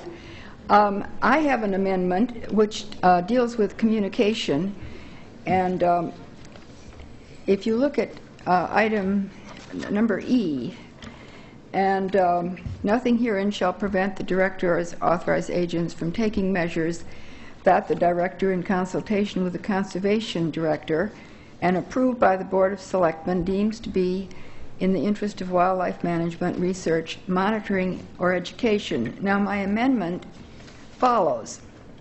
However, following the director's and conservation director's decision to conduct wildlife management, there shall be notice of this decision, including a description of the project, conveyed to all RTM district chairmen 2 weeks prior to all selectmen's meetings in which this subject is to be discussed. Also, district chairman shall convey this information to each district delegate. Now, my reason for putting that in there is that I've been to a couple of selectmen's meetings. They're sometimes on Thursday mornings, but I went on the website, and one month they had 3, another month they had 2. And they're not always at the same time, correct me if I'm wrong, but I think that it's easy to miss these meetings. And I think if I understand this properly, the final approval will be by the Board of Selectmen. And I think it is at that meeting, when this approval may or may not be given, that the public should be notified, so if they have concerns or want to discuss it prior to the approval by the selectmen, which I think is the final movement in this issue, I think it's terribly important that the people of Greenwich are aware of these meetings, and this would mean what I've outlined, that when the meeting is coming up ahead of time, all the RTM chairs get notice of this.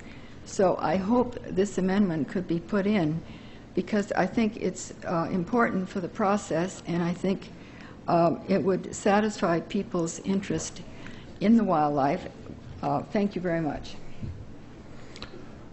All right, so you are making that motion to amend, correct?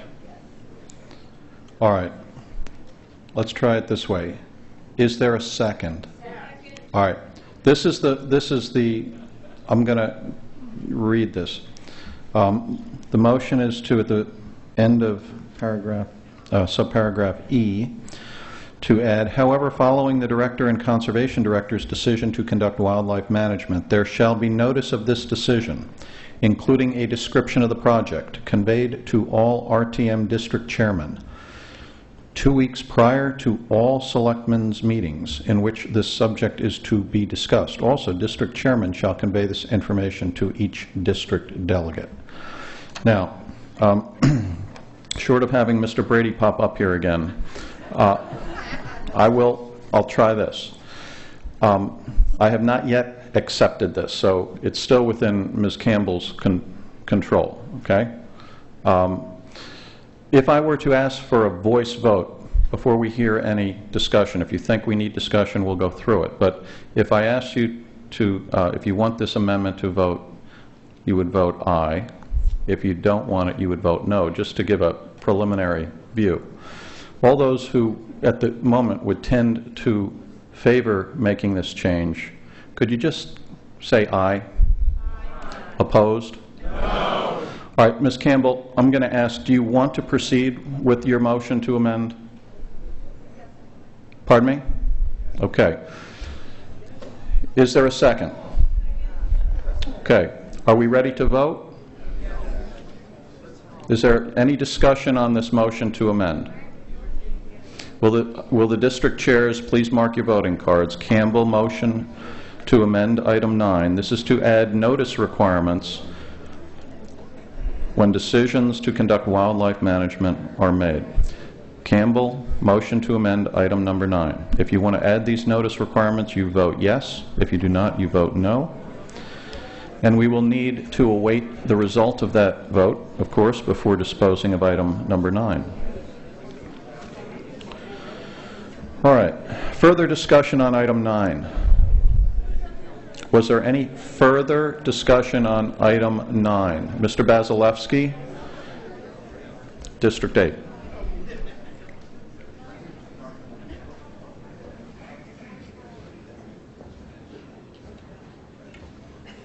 It's my turn to say amen to Mr. Detchen. In response to some of the points that were made, number one, on the injured wildlife, the thrust of this, if you look at A, and this was something that in fact was in the original Land Use Committee amendments, the intent here is to prevent malicious harm and frightening of animals. Obviously, under the circumstances that was outlined with respect to injured wildlife, that I don't think would be contravened by. There's also the other thing that you should bear in mind.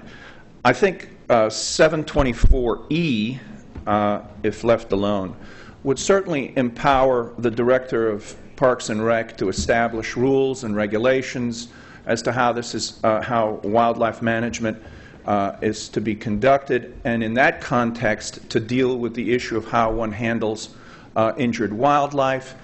I think when you get into technical amendments, as have been suggested here, which would require running to get approval for every single action, in point of fact, I would argue that that's going to result in injuring wildlife, not keeping them safe and harmless. And in fact, injured wildlife is an instance if you're going to start saying that you have to get someone's approval if there's clearly some animal that's injured that requires immediate attention, I think it's counterproductive. You can't draft statutes so that they're so micromanaged that in that case, if you go down that path, you then have to think of every single possible thing that could happen. And I think if you look at E, the way it's originally drafted, there's enough flexibility there that the Director of Parks and Rec, with the approval of the Board of Selectmen, can develop rules and regulations and to adjust for changing circumstances. The other thing is, as was suggested by Ms. Campbell, about the idea of the public participating in this. The fact of the matter is, this is still subject to the approval of the Board of Selectmen. Their meetings are noticed, and if in fact we are successful in drafting what was proposed earlier this evening in terms of electronic notification of agendas, of meetings of the selectmen, of town committees, of town commissions, and of town agencies, which hopefully we will be able to do, then in fact you're going to get widespread notification. Finally, the fact of the matter is, all of this discussion is really triggered by one thing and one thing only, and let's be honest about it, and that was the deer culling.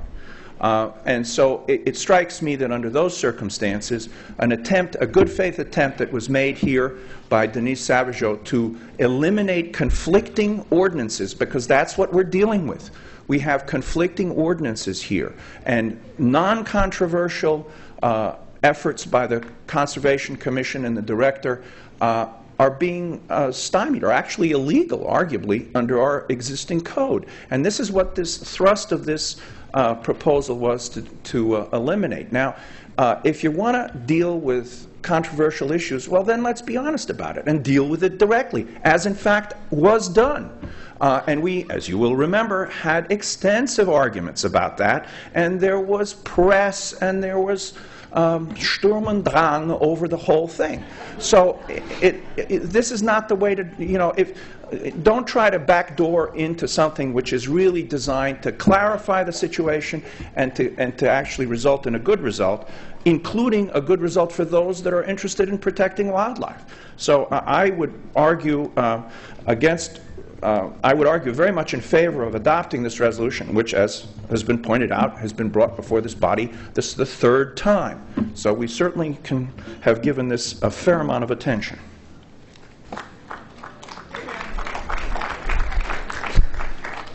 Further discussion on item 9. All right, we're going to need to await the result of the vote so we know exactly what we're voting on. But if I were district chair, I would mark this item number 9.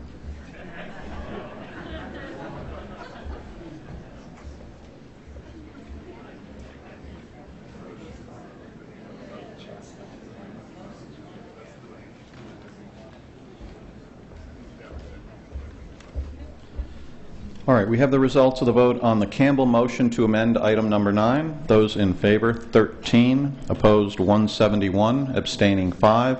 That motion to amend has failed. Will the district chairs please mark your voting cards, item number 9, and proceed to poll your delegation? That now brings us to item 10 on our call. We have 3 items to go, 10, 11, and 13.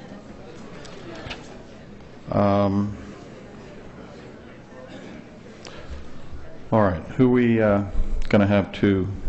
Oh, this is Janet Lockton. Yes, District 7.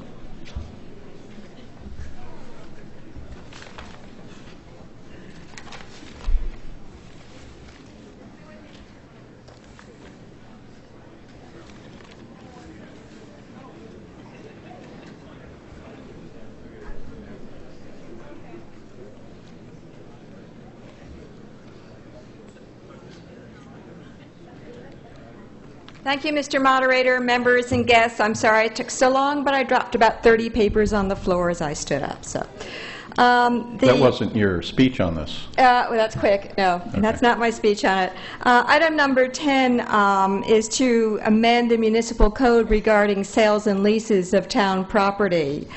Currently, The procedures for sale, purchase, and acquisition of real property have never been addressed in the Greenwich Code of Ordinances. It has been past practice for the first selectman, upon approval of the Board of Selectmen, to recommend the RTM action on the sale, purchase, acquisition, or lease of property. Mr. Brown, please state your point of order.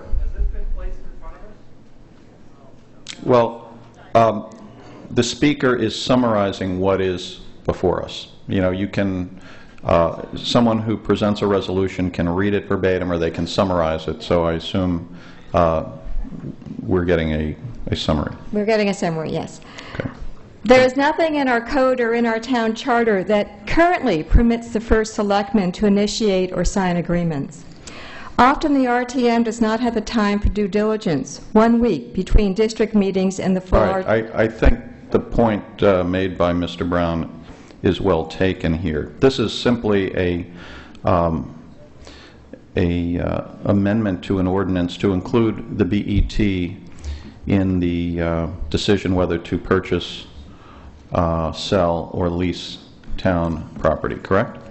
Thank you, Mr. Moderator. You did an excellent job. Thank you. All right. Will a member please move the adoption of the resolution? The resolution on item 10 has been moved and seconded. May we hear the reports of the committees that consider this, beginning with Pamela Frederick, Chair of our Finance Committee. Okay. Mr. Moderator, fellow members and guests, this item was presented by Janet Lockton to the Finance Committee. It is a resolution by petition of registered voters. The resolution seeks to amend the municipal code to include the BET in the approval of all sales, purchases, acquisition, or leases of town property. While the committee was very supportive of the objectives of the resolution, we voted to postpone the resolution because we felt that the language was not sufficiently drafted.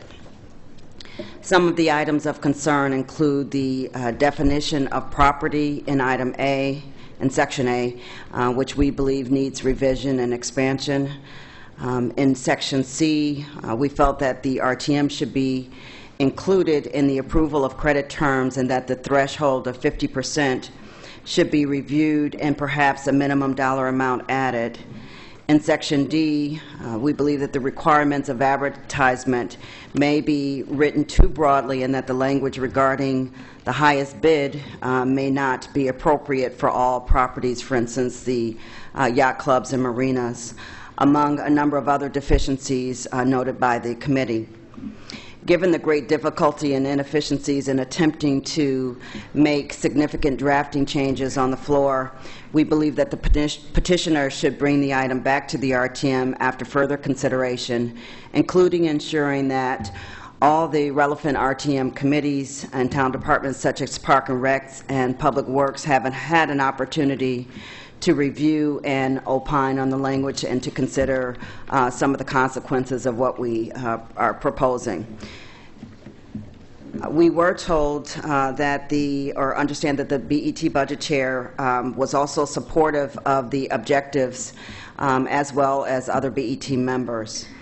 We voted 11-0-0 to postpone until the December meeting. While a formal vote on the item was not taken, the general consensus was that we were very supportive of the intent of the resolution as drafted. Thank you.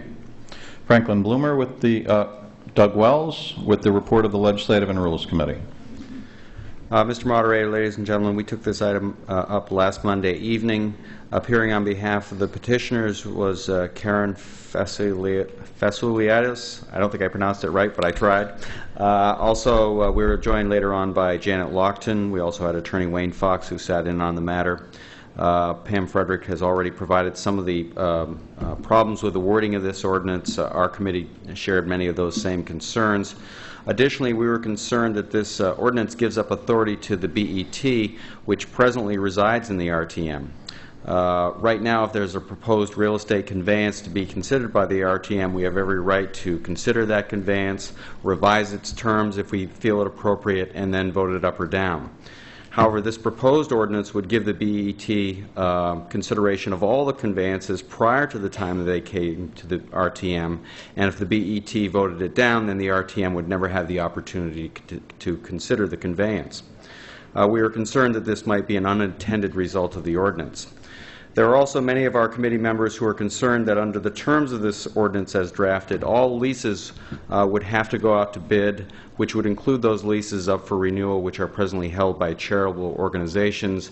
This seemed nonsensical to some of our members. Another concern is that the proponents cobbled this resolution onto the town's existing tax lien foreclosure ordinance.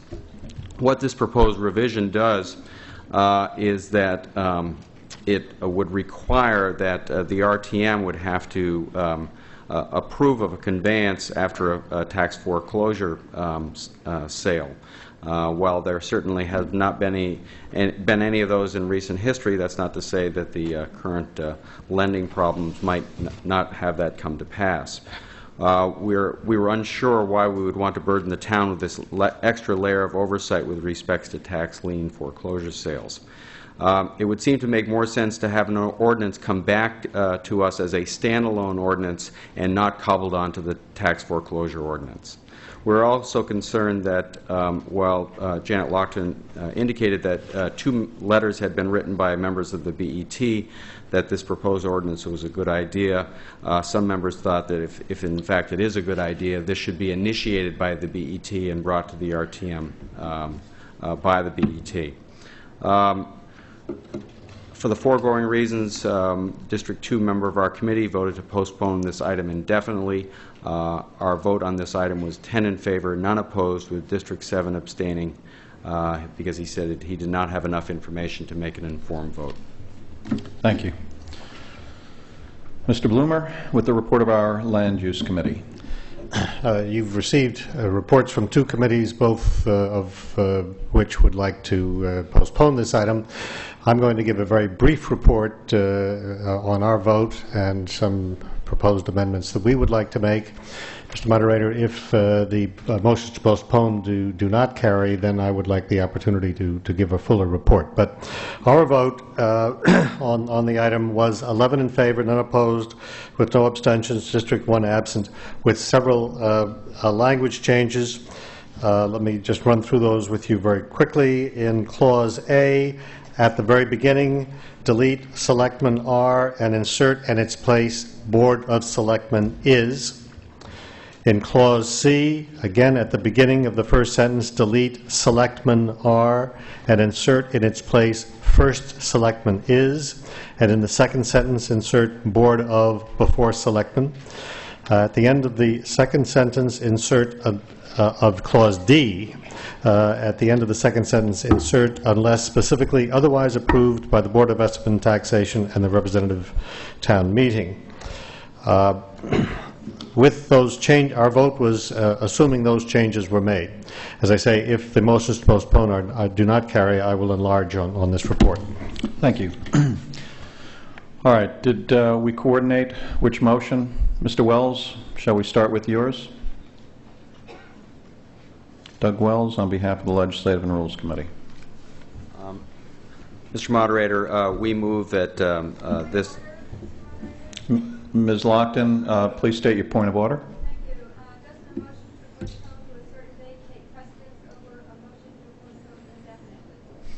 Well, that's not the issue. We have neither motion before us right now.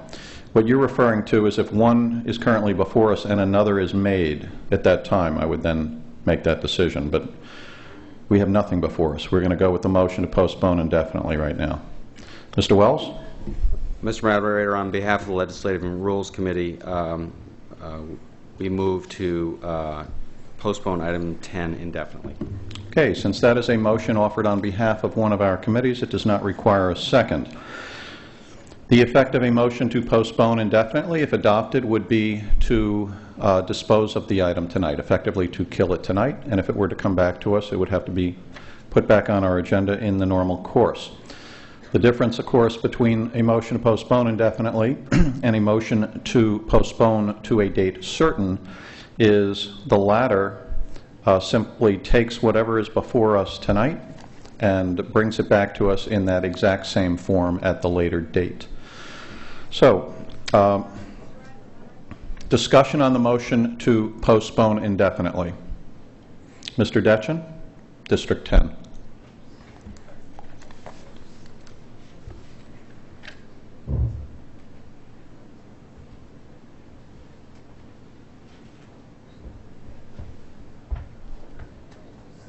I'm going to be a little bit abstract and philosophical here. Those of us who are educated in Germany sometimes are subject to this affliction. But it seems to me that there has been a tendency in the last few years to view the RTM as if it were a mini Congress. And with various folks, in all good intentions, I think, endeavoring to draft House Bill number 1 or Senate Bill number 15 or whatever. And I must say I don't recall a single instance where one of these pieces of proposed legislation that has been submitted to us by petition hasn't been thoroughly run through the mill in the course of the discussion within the various committees. And I would just urge that we all collectively step back a little bit and see if we can't figure out some way or another to have a different system of proposing what some of us may view as improvements to town legislation rather than drafting on the kitchen table and then endeavoring to bring them before us, because it's awfully time-consuming and not terribly efficient and productive. I know this may sound somewhat heretical, but I'm suggesting that as an RTM we need to exercise a little bit of restraint in this particular area, and obviously I would suggest that you vote for this motion. Further discussion on the Legislative and Rules Committee motion to postpone indefinitely. This is item 10. Janet Lockton, District 7. Thank you, Mr. Moderator. Mr. Detchen, the Law Department did work... Ms. Lockton, I should remind everyone that all comments are directed to the chair. Sorry. We do not direct individual. Mr. Moderator and members assembled, what you have seen before you did go through the Law Department. The motion to postpone, while a good motion because we could remake this and make it better, the motion to postpone to a certain date is even better, because although the same motion would come before you on paper, in fact what we would eventually vote on would be an amendment that has been thoroughly vetted by the BET, the Law Department, members of the RTM, particularly Finance, Legislative and Rules, and Land Use. So although the same material would come before you if it's postponed to a certain date, in fact, what you would eventually vote on would be much different, and you would all be aware of the amendment before it would be voted on. It would be sent to your district chair and circulated to all the members. So I urge you to vote against the motion to postpone indefinitely, and to please vote for the motion to postpone to a time certain. Thank you very much. Further discussion on the Legislative and Rules Committee motion to postpone item 10 indefinitely. All right, this being a procedural matter, I will call for a voice vote. If you are in favor of postponing item 10 indefinitely, you should vote aye. If you oppose that motion, you should vote no. And the effect of that motion carrying would be that item 10 would be disposed of tonight, and it effectively would be killed tonight and would have to come back in the normal course. So, all those in favor of the Legislative and Rules Committee motion to postpone item 10 indefinitely, please signify by saying aye. Aye. Opposed? No. That motion has carried. So, we have now disposed of item 10. The next item to come before us is item number 11. Lloyd Hubbs, Commissioner of Public Works, thank you for staying with us.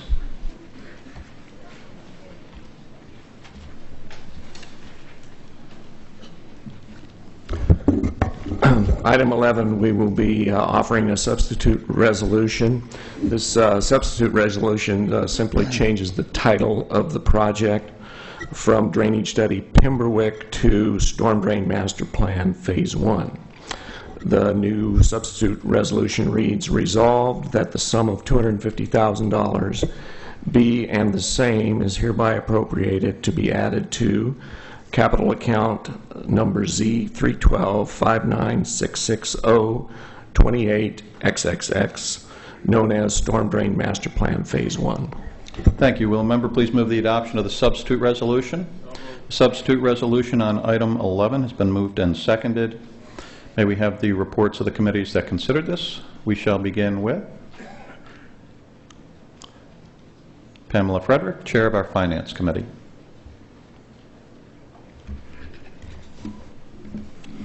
Good evening, Mr. Moderator, fellow members, and guests. This item is an interim appropriation for $250,000 to conduct drainage studies. The item was presented by Lloyd Hub, Commissioner of Public Works. The interim appropriation is being sought to accelerate the study of watershed drainage for the Byram River, Strickland Brook, and the Pemberwick Park areas in reaction to flooding that occurred this spring, as we all probably recall. It is the first part of a full storm drain master plan that will be conducted over 3 years, and the full cost is expected to be in the range of $1 million to $1.5 million, and this is anticipated to be included in the 2008-2009 budget, along with certain related smaller capital items. An outcome of the study will be to recommend, of the full study will be to recommend long-term capital improvements. The funds will be used for a study that will include data collection, plotting the topography, drainage, and to create computer modeling. The models will then be used to design to various probabilities and likelihood of flooding, identifying deficiencies, and to address recommended mitigants. It is intended that the studies will dovetail with the Plan of Conservation and Development, which will focus on identifying policy-related issues. The Department of Public Works will continue to use the consulting firm of Camp, Dresser, and McKee, who had previously developed an inventory of the town's entire storm drainage and GIS, which this study will build on. The Commissioner clarified that the Byram River study will be built on studies that are being led by the City of Port Chester with federal funds and the support from the Corps of Engineers. The committee asked to ensure that any study being prepared is technologically consistent and can interface with any results from the Byram River study to avoid potential duplication and conversion costs. The committee voted 11-0-0 in support of this item. Thanks. Thank you. Mr. Kabee with the report of our Public Works Committee. Amy Siebert, our new Deputy Commissioner of Public Works, presented the item. The request is to initiate stormwater planning following the severe storms this spring. The Army Corps of Engineers money is apparently available to Port Chester, New York for the interstate Byram watershed, and DPW is working to schedule a meeting to begin processing the scope and availability of these funds in order to minimize duplication of work. Since the primary flooding this spring involved the Byram River and Strickland Brook, the request was intended to cover these watersheds alone. On and off, the item was treated as if it was strictly a Pemberwick item. The explanos that we have mention Strickland Brook, but hardly say anything about it. But those explanos were exactly the same as the project sheet that was submitted to the Budget Committee of the BET. The Budget Committee titled the project a Pemberwick study. And those explanos played down Strickland Brook and Chickahominy. But the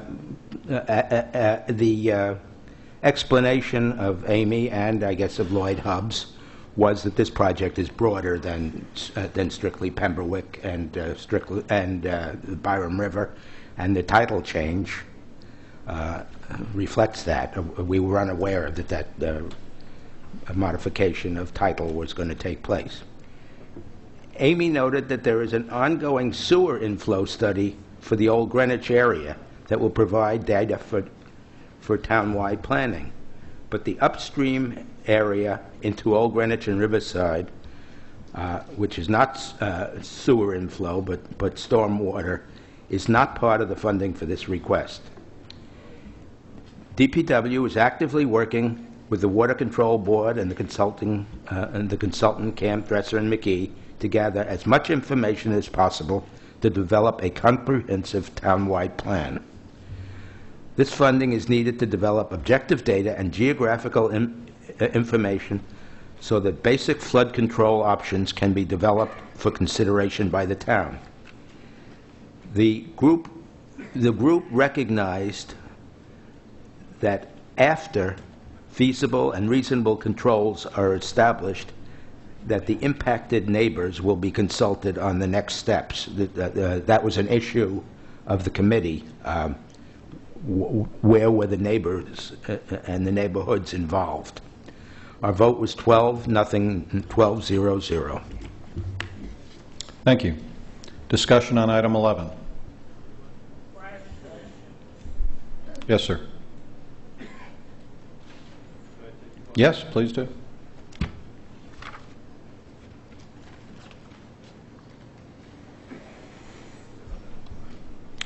Frank Paz-Luzny, District 8. I'm from the Coscob area that was heavily affected by the Strickland Brook overflow. And something that concerns me here is all of my neighbors that were flooded out during the water course here of the last two storms took extensive photographs, videotapes, and documented the flow, the accumulation, the sourcing and pooling, and the obstructive discharge that led to the flooding. All this information we've tried to coordinate and present to Public Works to try to come up with an alleviating program, some kind of clearing of the obstruction that caused the flooding in the first place. We have all that information. We lived with this.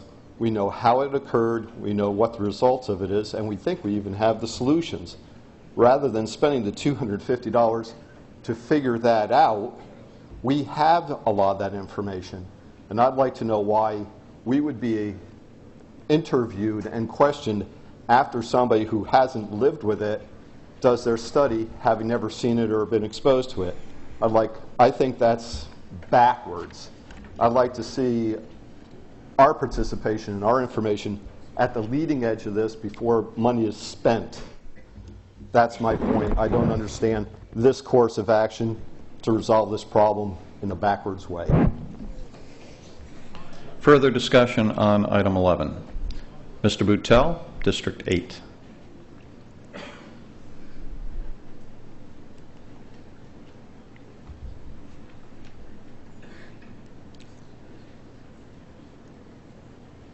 Mr. Moderator, fellow members, one of the purposes for us having the town meeting is to inform the public of what's going on.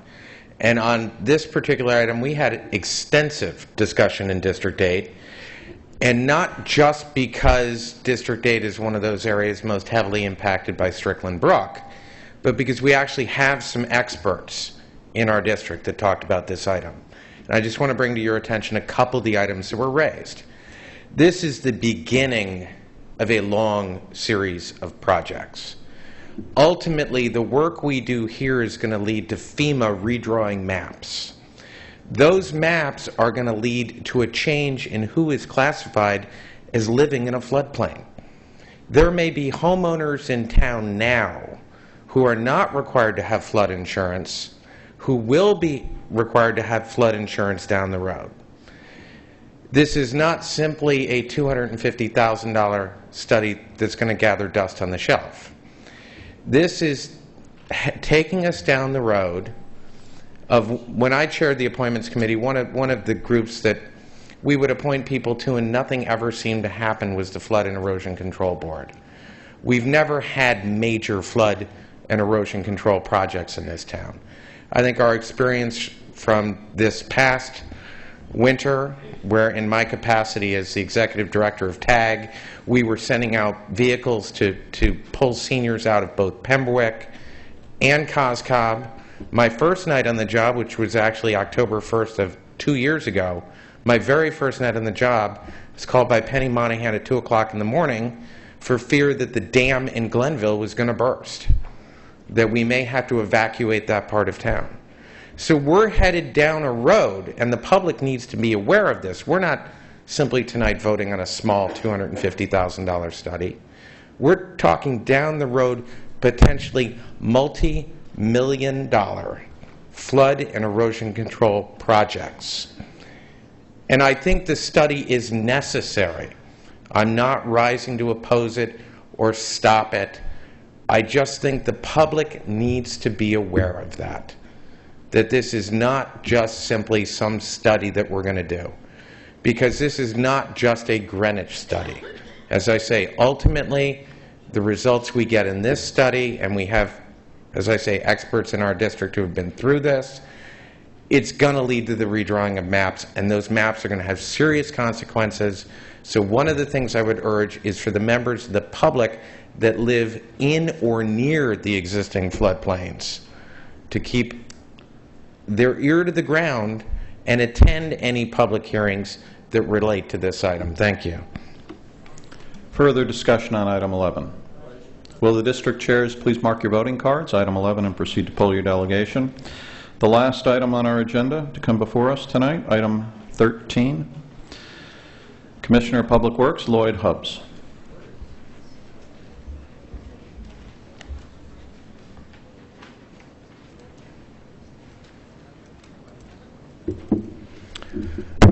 Item 13 is resolved that the Board of Selectmen is hereby authorized to seek removal of the Town of Greenwich from the Southwest Connecticut Regional Recycling Operating Committee, SWROC, upon its determination that suitable alternatives exist to dispose of the town's recyclable materials at a more favorable cost than that offered by SWROC.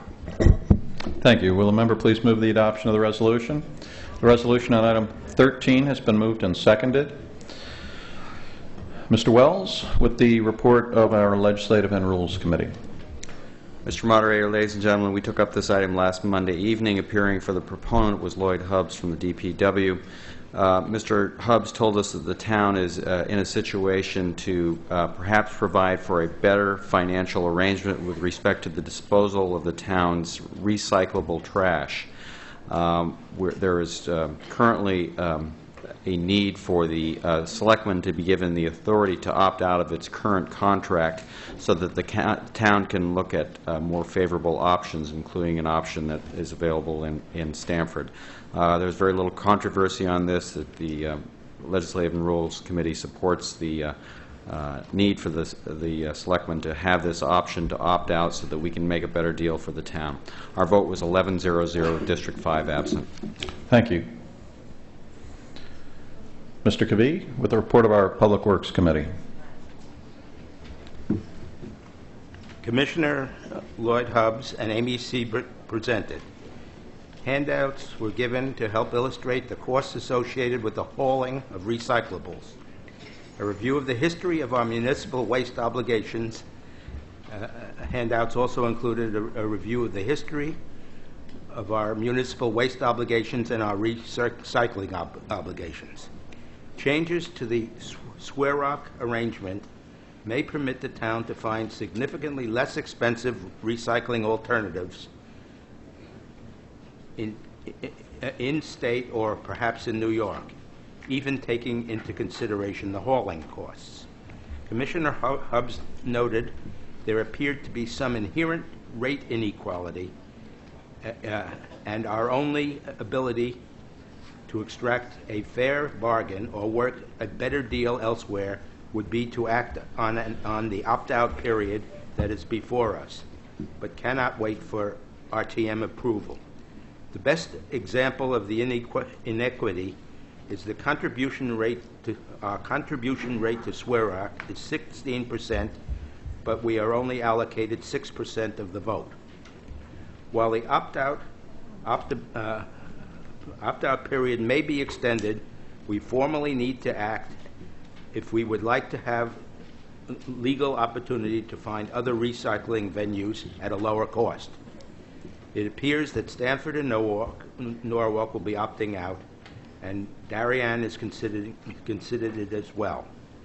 Lastly, Commissioner Hubbs noted to a question that it is better to recycle than to throw recyclables away, as our waste hauling costs are double our recycling costs. The principal theme of this resolution is the town should take advantage of a window of opportunity to opt out of any extension of the existing commitments in order to evaluate alternatives and leverage our negotiating position with all parties. Our vote was 12-0-0. Thank you. Pamela Frederick with the Finance Committee report. Okay, Mr. Moderator, fellow members, and guests, the item was presented by Lloyd Hub, Commissioner of Public Works. I will try to abbreviate some of these and only highlight the points that haven't been raised already. The current contracts at the recycling facility expires June 30th, 2009, but SWEROC is also seeking funding of $6.5 million for the refurbishment of the facility, as well as to put in place a new contract. While the authority provided in this resolution is to be given subject to a determination of suitable replacement of this service, it does not give the Board of Selectmen the authority to enter into any new arrangements, which we presume will be brought back before the RTM at such time. The primary concern expressed is that one of the concerns was that it was unclear what would happen to the town's residual equity interest in the recycling plant if we decide to exit. That was unclear. It will be a legal issue ultimately. We were presented an alternative proposal by the Commissioner from City Carting of Stamford, which estimated that the town's cost would be a maximum of $110,000 or could possibly be a revenue source of $120,000. This compares to the double or possible treble cost of $220,000 up to $310,000 cost by staying in SWEROC under the new CRRA proposal. And this is due primarily to significant administrative as well as transportation costs. There was also a concern raised in our committee that City Carting, when it originally built its facility, had significant difficulties getting its permit from the town of Stamford, and it was not definitive that they would have the additional physical capacity or that its permit would allow sufficient capacity to add the additional Greenwich volume, and that is something I'm sure that will be brought before us if there were any limitations placed on city carting.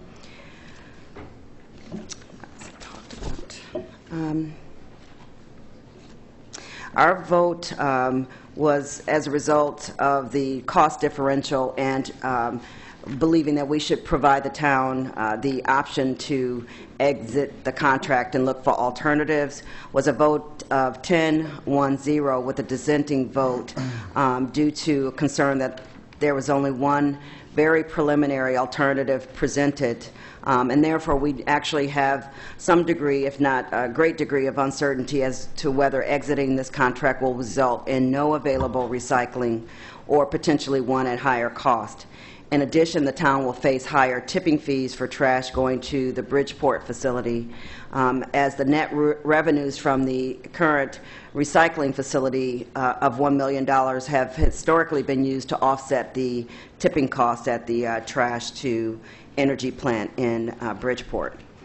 In addition, not having read the existing contract, it was unclear what the town's rights would be should we exit and then find that we have no actual viable alternative and would then need to re-enter SWEROC. However, our vote again was 10-1-0. Thank you.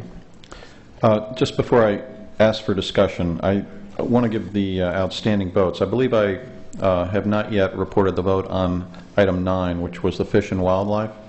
Ordinance. Those in favor, 164. Opposed, 17. Abstaining, 6. That item has carried. And the vote on item 11, on the drainage. Those in favor, 167. Opposed, 13. Abstaining, 2. That item has carried. All right, discussion on item 13.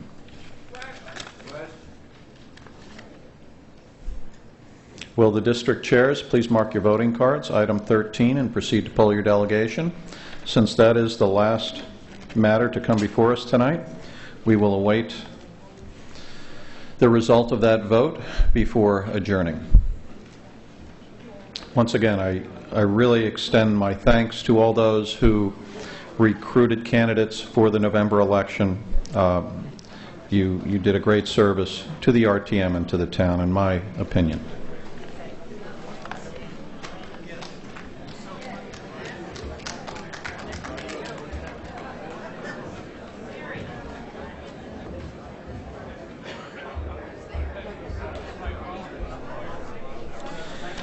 We have the result of the vote on item 13, which is the authorization to